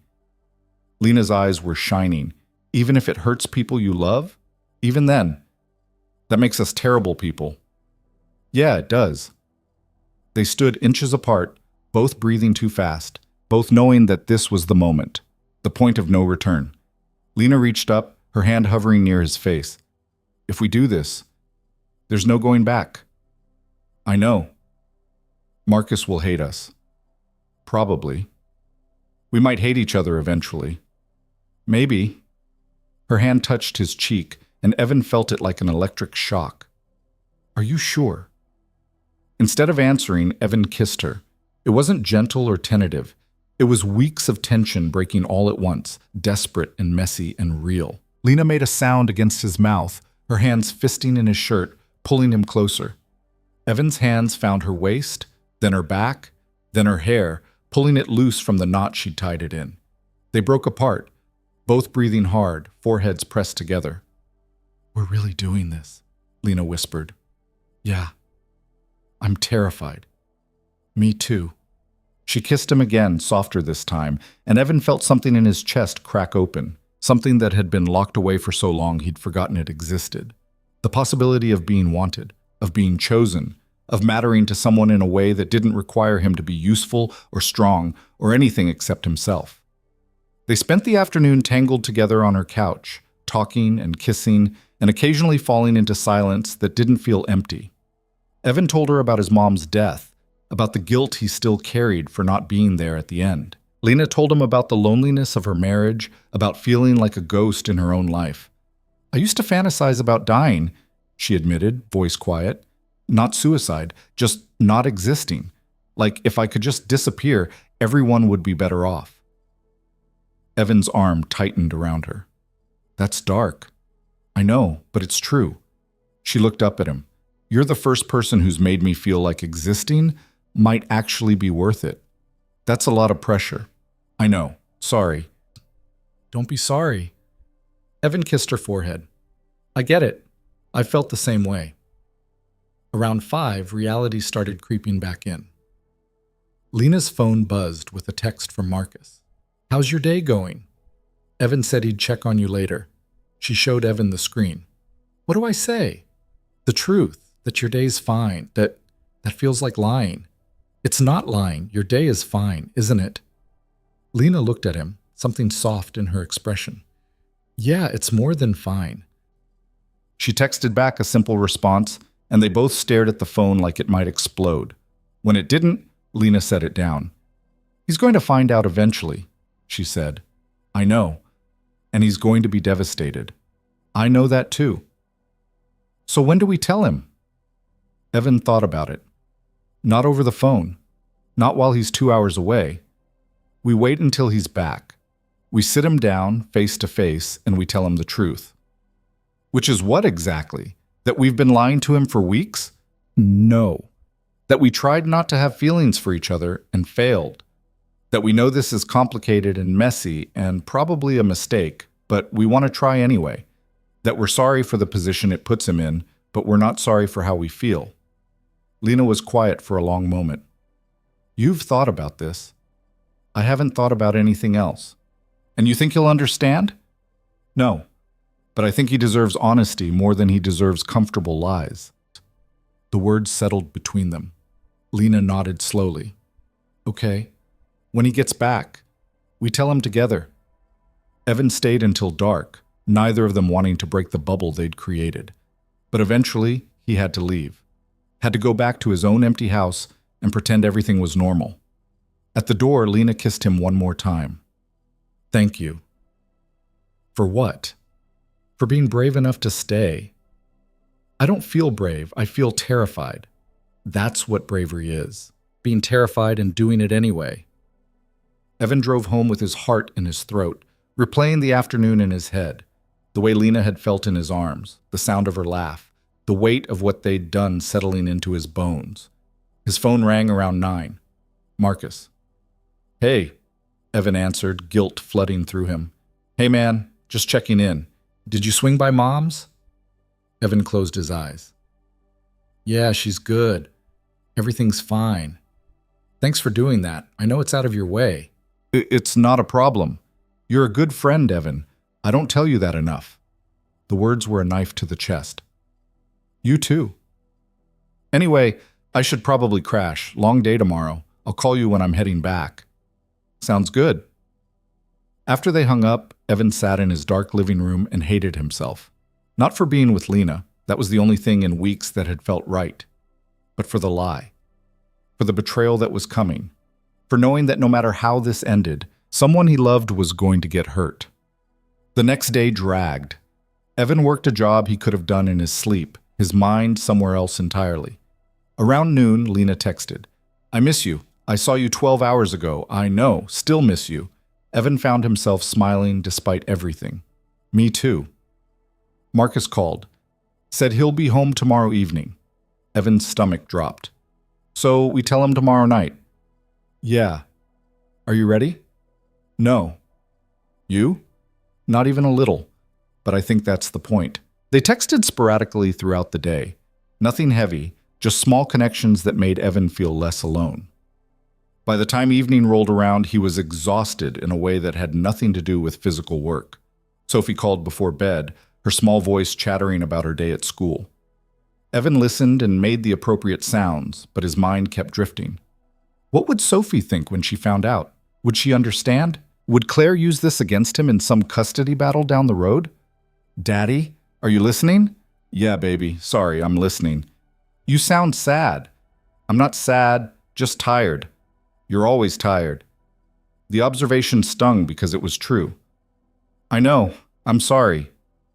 It's okay. Grandma says grown-ups get tired because they worry too much. Do you worry, Daddy? Sometimes. About what? About everything, Evan thought. About you, about the choices I'm making, about whether I'm destroying my life for something that might not even last. Just boring grown-up stuff, he said instead. Oh, well, you should stop worrying. Worrying doesn't help. You're right. You're very smart, you know that? Sophie giggled. I know. Love you, Daddy. Love you too, baby. More than anything. After they hung up, Evan sat with his phone in his hand, his daughter's words echoing. Worrying doesn't help. She was right. But knowing that didn't make the worry go away. The next day came too fast. Evan woke up with his stomach in knots, went through the motions of his morning routine, and tried not to think about the conversation that was coming. Around 3, Marcus texted. Just left the site. Should be home by 6. Want to grab dinner? Evan stared at the message. Dinner with Marcus, pretending everything was normal, then going to Lena's house to blow up his best friend's life. The irony wasn't lost on him. Can't tonight. Rain check? No worries. Catch you later this week. At 5:30, Evan drove to Lena's house. She answered the door looking pale but determined, and they sat at her kitchen table rehearsing what they'd say. We start with an apology, Lena said. For what? We haven't done anything wrong. We've been hiding this. That's wrong. We were trying to figure out what it was before we involved him. It's still hiding, Evan sighed. Okay. We apologize for hiding it. Then what? Then we tell him the truth. That we have feelings for each other. That we want to see where this goes. That we know it's complicated, but we're asking for a chance. He's going to lose his mind. Probably. He might never speak to either of us again. I know. They sat in silence, the weight of what was coming pressing down on them. At 6:15, they heard a car in the driveway. Lena's hand found Evan's across the table, gripping tight. We do this together, she said. Together. The door opened. Marcus walked in, looking tired, and stopped when he saw Evan at the kitchen table. Hey, didn't expect to see you here. His eyes went from Evan to his mother, then back. What's going on? Evan and Lena exchanged a look. This was it. The moment everything changed. We need to talk to you, Lena said, her voice steady despite the fear in her eyes. Can you sit down? Marcus's expression shifted, confusion giving way to something that looked like dread. What's wrong? Is someone dying? No, nothing like that. Just sit, please. Marcus sat slowly, his eyes never leaving their joined hands on the table. Evan saw the exact moment understanding dawned, the way Marcus's face went from confused to shocked to hurt in the span of 3 seconds. You've got to be kidding me, Marcus said, his voice hollow. Marcus, Lena started. Don't. He stood up so fast his chair fell backward. Do not tell me this is what I think it is. Let us explain, Evan said. Marcus laughed, a broken sound. Explain what? That my best friend and my mother... He couldn't finish the sentence. How long? Nothing's happened, Lena said quickly. Not really, just... How long have you been lying to me? The question hung in the air. Evan forced himself to meet Marcus's eyes. A few weeks, since I helped with the bed frame. The bed frame. Marcus's voice was strangled. You've been, what, sneaking around behind my back? No, Evan said firmly. We haven't been sneaking around. We've been trying not to feel this. But we can't keep pretending it doesn't exist. So instead you decided to just, what, go for it? Fuck my feelings? Marcus, that's not fair, Lena said. Not fair? Marcus's voice rose. You want to talk about fair? My best friend, he pointed at Evan. The person I trusted more than anyone, the person I called family, is hooking up with my mom. And you want to talk about fair? We're not hooking up, Evan said. Then what are you doing? The question was simple but impossible to answer. What were they doing? Evan looked at Lena, then back at Marcus. I don't know, Evan admitted. I don't know what this is. I just know I can't keep pretending I don't feel something real for her. Something real. Marcus said the words like they tasted bad. You've known her for what? 3 weeks as anything other than your friend's mom? And you think that's real? I know how it sounds. No, I don't think you do. Because if you did, you wouldn't be sitting at my mother's kitchen table holding her hand while you tell me you're stabbing me in the back. That's not what this is, Lena said, standing up. Marcus, Please, just listen. To what? To how you want my blessing? To how this is all somehow okay because you have feelings? Marcus's hands were shaking. I came home from 2 days of work thinking I'd relax, maybe watch a game, and instead I walk into this. I'm sorry, Evan said. I know this isn't what you want to hear, but I'd rather tell you the truth than keep lying. How noble. You want a medal for your honesty? I want you to understand. I understand perfectly. I understand that you don't give a shit about our friendship. I understand that you saw my mother and thought, yeah, why not? I understand that I don't matter enough to either of you to stay off limits. You matter more than anyone, Lena said, her voice breaking. You're my son. You're his best friend. This isn't about you not mattering. Then what is it about? It's about two people who were lonely and found something unexpected. It's about trying to be honest before it became something we had to hide. Marcus shook his head, backing toward the door. I can't do this. I can't be here right now. Marcus, wait! But he was already gone, the door slamming behind him so hard the windows rattled. Evan started to follow, but Lena grabbed his arm. Let him go, she said, tears streaming down her face. He needs space. I can't just... Yes, you can, because following him right now will make it worse. Evan sank back into his chair, feeling like he'd been hollowed out.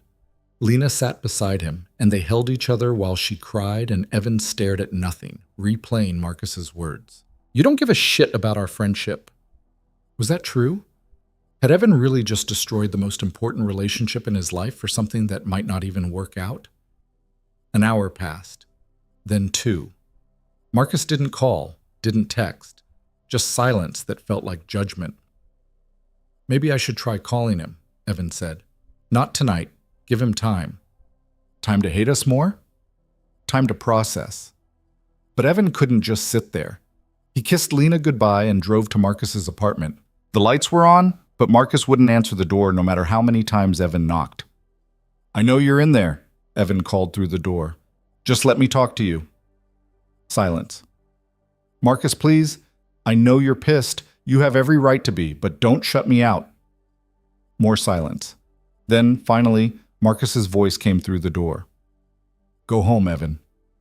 Not until we talk. There's nothing to talk about. There's everything to talk about. Fine. You want to talk? Here's what I have to say. Fuck you. Fuck you for lying to me. Fuck you for making me look like an idiot. Fuck you for choosing her over our friendship. Is that enough talking for you?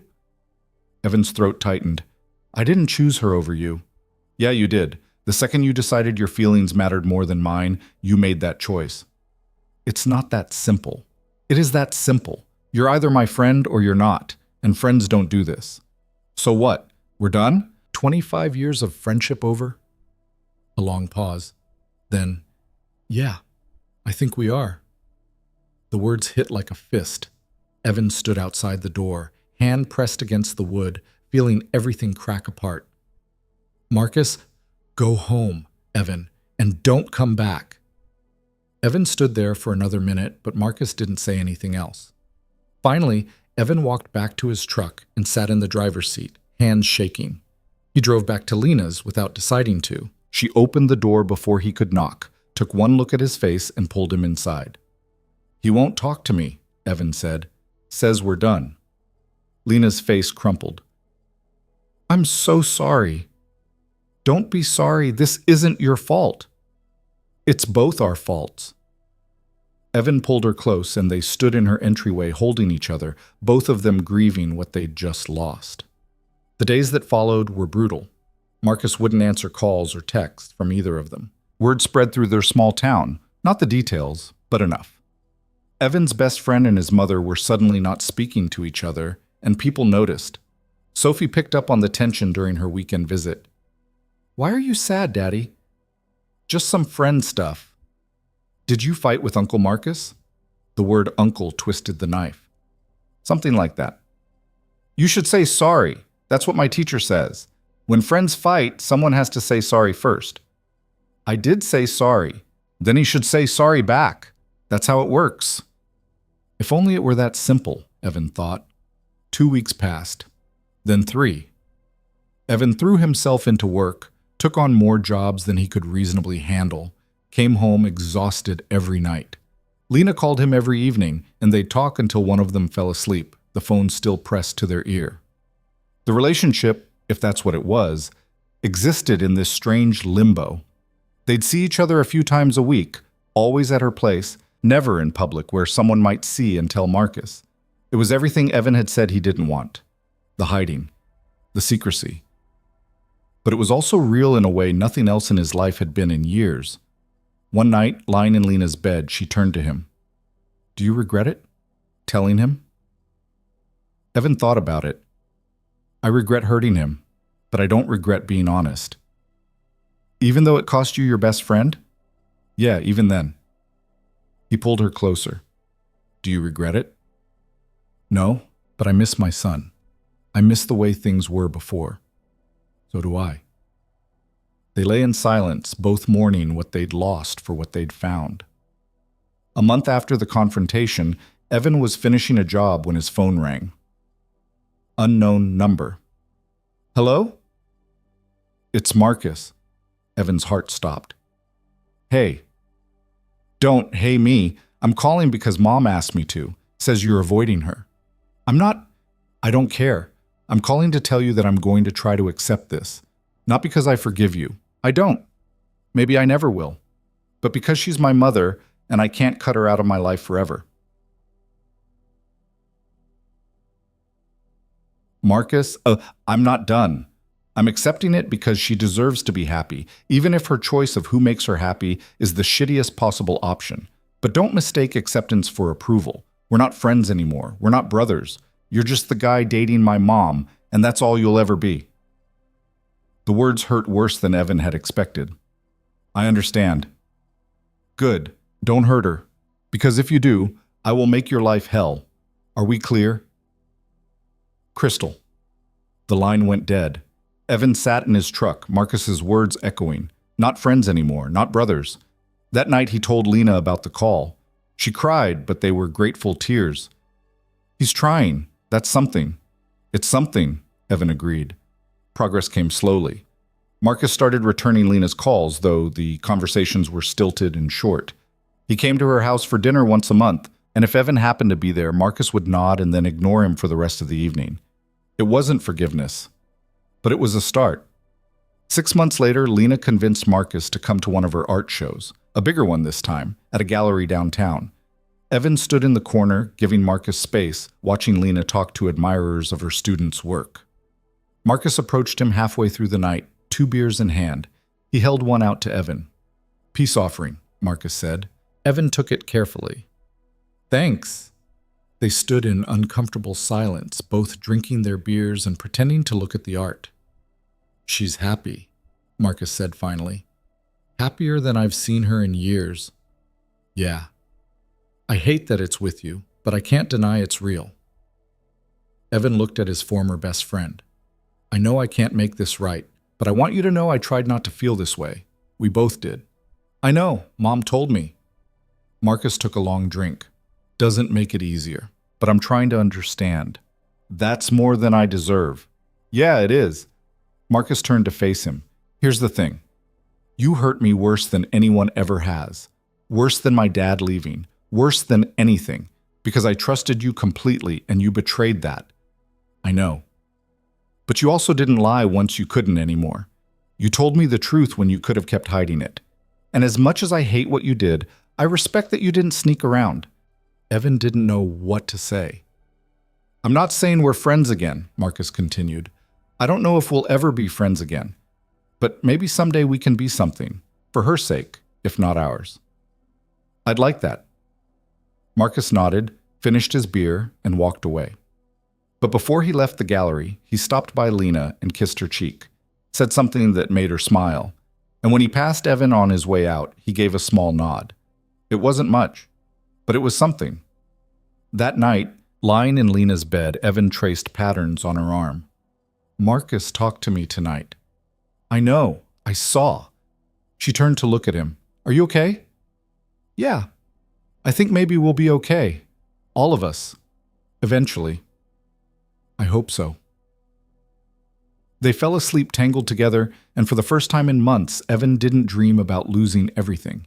He dreamed about Sophie running along the beach, about Lena painting in the morning light, about a future that wasn't perfect but was his. A year after the confrontation, things had settled into something almost comfortable. Marcus and Evan weren't friends the way they'd been, but they were civil, could sit in the same room without tension thick enough to cut, could have brief conversations that didn't end in silence or anger. Lena continued teaching her art classes, and Evan kept fixing things. They moved in together after 9 months, a decision that Marcus accepted with a tense jaw and a single nod. Sophie took to Lena immediately, delighted to have another adult in her life who actually listened when she talked. Claire was less thrilled but couldn't find a reason to object beyond general discomfort. One evening, Evan was on Lena's porch, their porch now, watching the lake when Marcus's car pulled up. Evan tensed, but Marcus just climbed the steps and sat in the chair beside him. "Beer?" Evan offered. "Yeah." Evan grabbed 2 from inside, handed one over. They sat in silence, drinking and watching the water. "She told me you're thinking about proposing," Marcus said eventually. Evan's heart kicked. "She told you that?" Moms tell their sons things, even when they probably shouldn't. "Are you here to tell me not to?" Marcus was quiet for a long time. "No. I'm here to tell you that if you hurt her, I will end you. But I think you know that already." "I do. And I'm here to say that I've been watching you two, watching how you are together.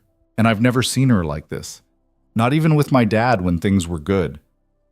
Evan didn't know how to respond. "So if you're going to propose," Marcus continued, "do it right, not some big public thing. She hates that. Something small, private, something that's just yours." "You're giving me advice on how to propose to your mother." "Yeah, weird as hell, isn't it?" Marcus took a drink. "Look, we're never going to be what we were. That's gone. But maybe we can be something else. Something new, for her sake. I'd like that. Don't make me regret it." "I won't." Marcus stood to leave but paused at the top of the steps. "For what it's worth, I think my mom made the right choice, even if I hate that the choice was you." He left before Evan could respond. 2 months later, Evan proposed. Not with a ring or on one knee, but with words spoken in Lena's kitchen on a Tuesday morning while she made coffee. Words about building something real, about choosing each other every day, about wanting a future that was messy and complicated and theirs. Lena said yes while crying into his shoulder. They got married at the courthouse 6 weeks later, just the 2 of them, and Sophie as their witness. Marcus found out after and called his mother, voice tight. "You got married without telling me?" "I didn't want to put you in a position where you felt obligated to come." A long pause. "I would have come, if you'd asked." "Would you?" Another pause. "Yeah, I would have. I'm sorry. I thought I was making it easier." "You don't make things easier by shutting me out, Mom." "I know. I'm sorry." They talked for over an hour, the longest conversation they'd had since the confrontation. And when they hung up, something had shifted. Not healed, not perfect, but better. Marcus showed up 2 days later with a bottle of champagne and an awkward hug for his mother and a handshake for Evan that lasted a beat longer than necessary. "Welcome to the family, I guess," Marcus said. "Thanks. Don't make me regret this." "I won't." Marcus opened the champagne, and the 3 of them sat on the porch and drank and talked about nothing important. But underneath the small talk was something bigger: acceptance, understanding, the beginning of something that might someday become okay. It wasn't perfect. The relationship between Evan and Marcus would never be what it was. The betrayal had cut too deep, left scars that wouldn't fully fade. But sitting there with Lena's hand in his and Marcus actually smiling at something Evan said, Evan realized that maybe perfect wasn't the goal. Maybe the goal was just showing up, being honest, choosing to try even when trying was hard. Maybe that was enough. Sophie visited every other weekend, and slowly the cottage by the lake became home. Lena painted in the mornings while Evan worked, and they'd meet for lunch and talk about nothing and everything. Marcus came by once a month, sometimes twice, and the conversations got easier. Not easy, but easier. 2 years after the wedding, Evan and Marcus grabbed a beer at Murphy's, their first time alone together since everything fell apart. They didn't talk about the past, didn't rehash old wounds, just sat at the bar and watched the game and existed in the same space without hostility. When they left, Marcus stopped Evan in the parking lot. You know what the worst part was? What? Knowing you were right, that you and Mom fit in a way that made sense, that made her happy. Marcus shook his head. I wanted to hate you for it. Part of me still does. But mostly, I'm just tired of being angry. So what does that mean? It means I'm trying to let it go, not forget, but let go. Marcus met Evan's eyes. We're never going to be best friends again, but maybe we can be something for her. For her, Evan agreed. They shook hands, and it felt like an ending and a beginning at the same time. Life moved forward. Lena's art classes grew, and she started selling some of her own work at local galleries. Evan's business picked up, and he hired an assistant so he could spend more time at home. Sophie started calling Lena by her first name instead of Mrs. Hart, and eventually started calling her something that sounded close to family. It wasn't perfect. There were still hard days. Days when Marcus would look at Evan and the hurt would be right there on his face. Days when Evan would wonder if he'd made the right choice. Days when Lena would cry over the relationship with her son that would never quite be what it was. But there were also good days. Days when Marcus would show up with takeout and they'd all eat dinner together and laugh at something stupid on TV. Days when Sophie would draw pictures of her new family, and Lena would hang them on the fridge with pride. Days when Evan would wake up next to Lena and realize he was actually happy, not perfectly happy, not without complications or regrets, or the occasional overwhelming guilt, but happy in the way real life is happy, messy and flawed and worth it. In the end, that's what mattered. Not the perfect resolution or the complete forgiveness or the tidy ending where everyone got what they wanted. Just people trying their best, making mistakes, hurting each other, loving each other anyway. Just people being human. And that, Evan thought as he sat on his porch watching the sunset with Lena beside him and Marcus's laugh echoing from inside the house, was enough. It was more than enough. It was everything.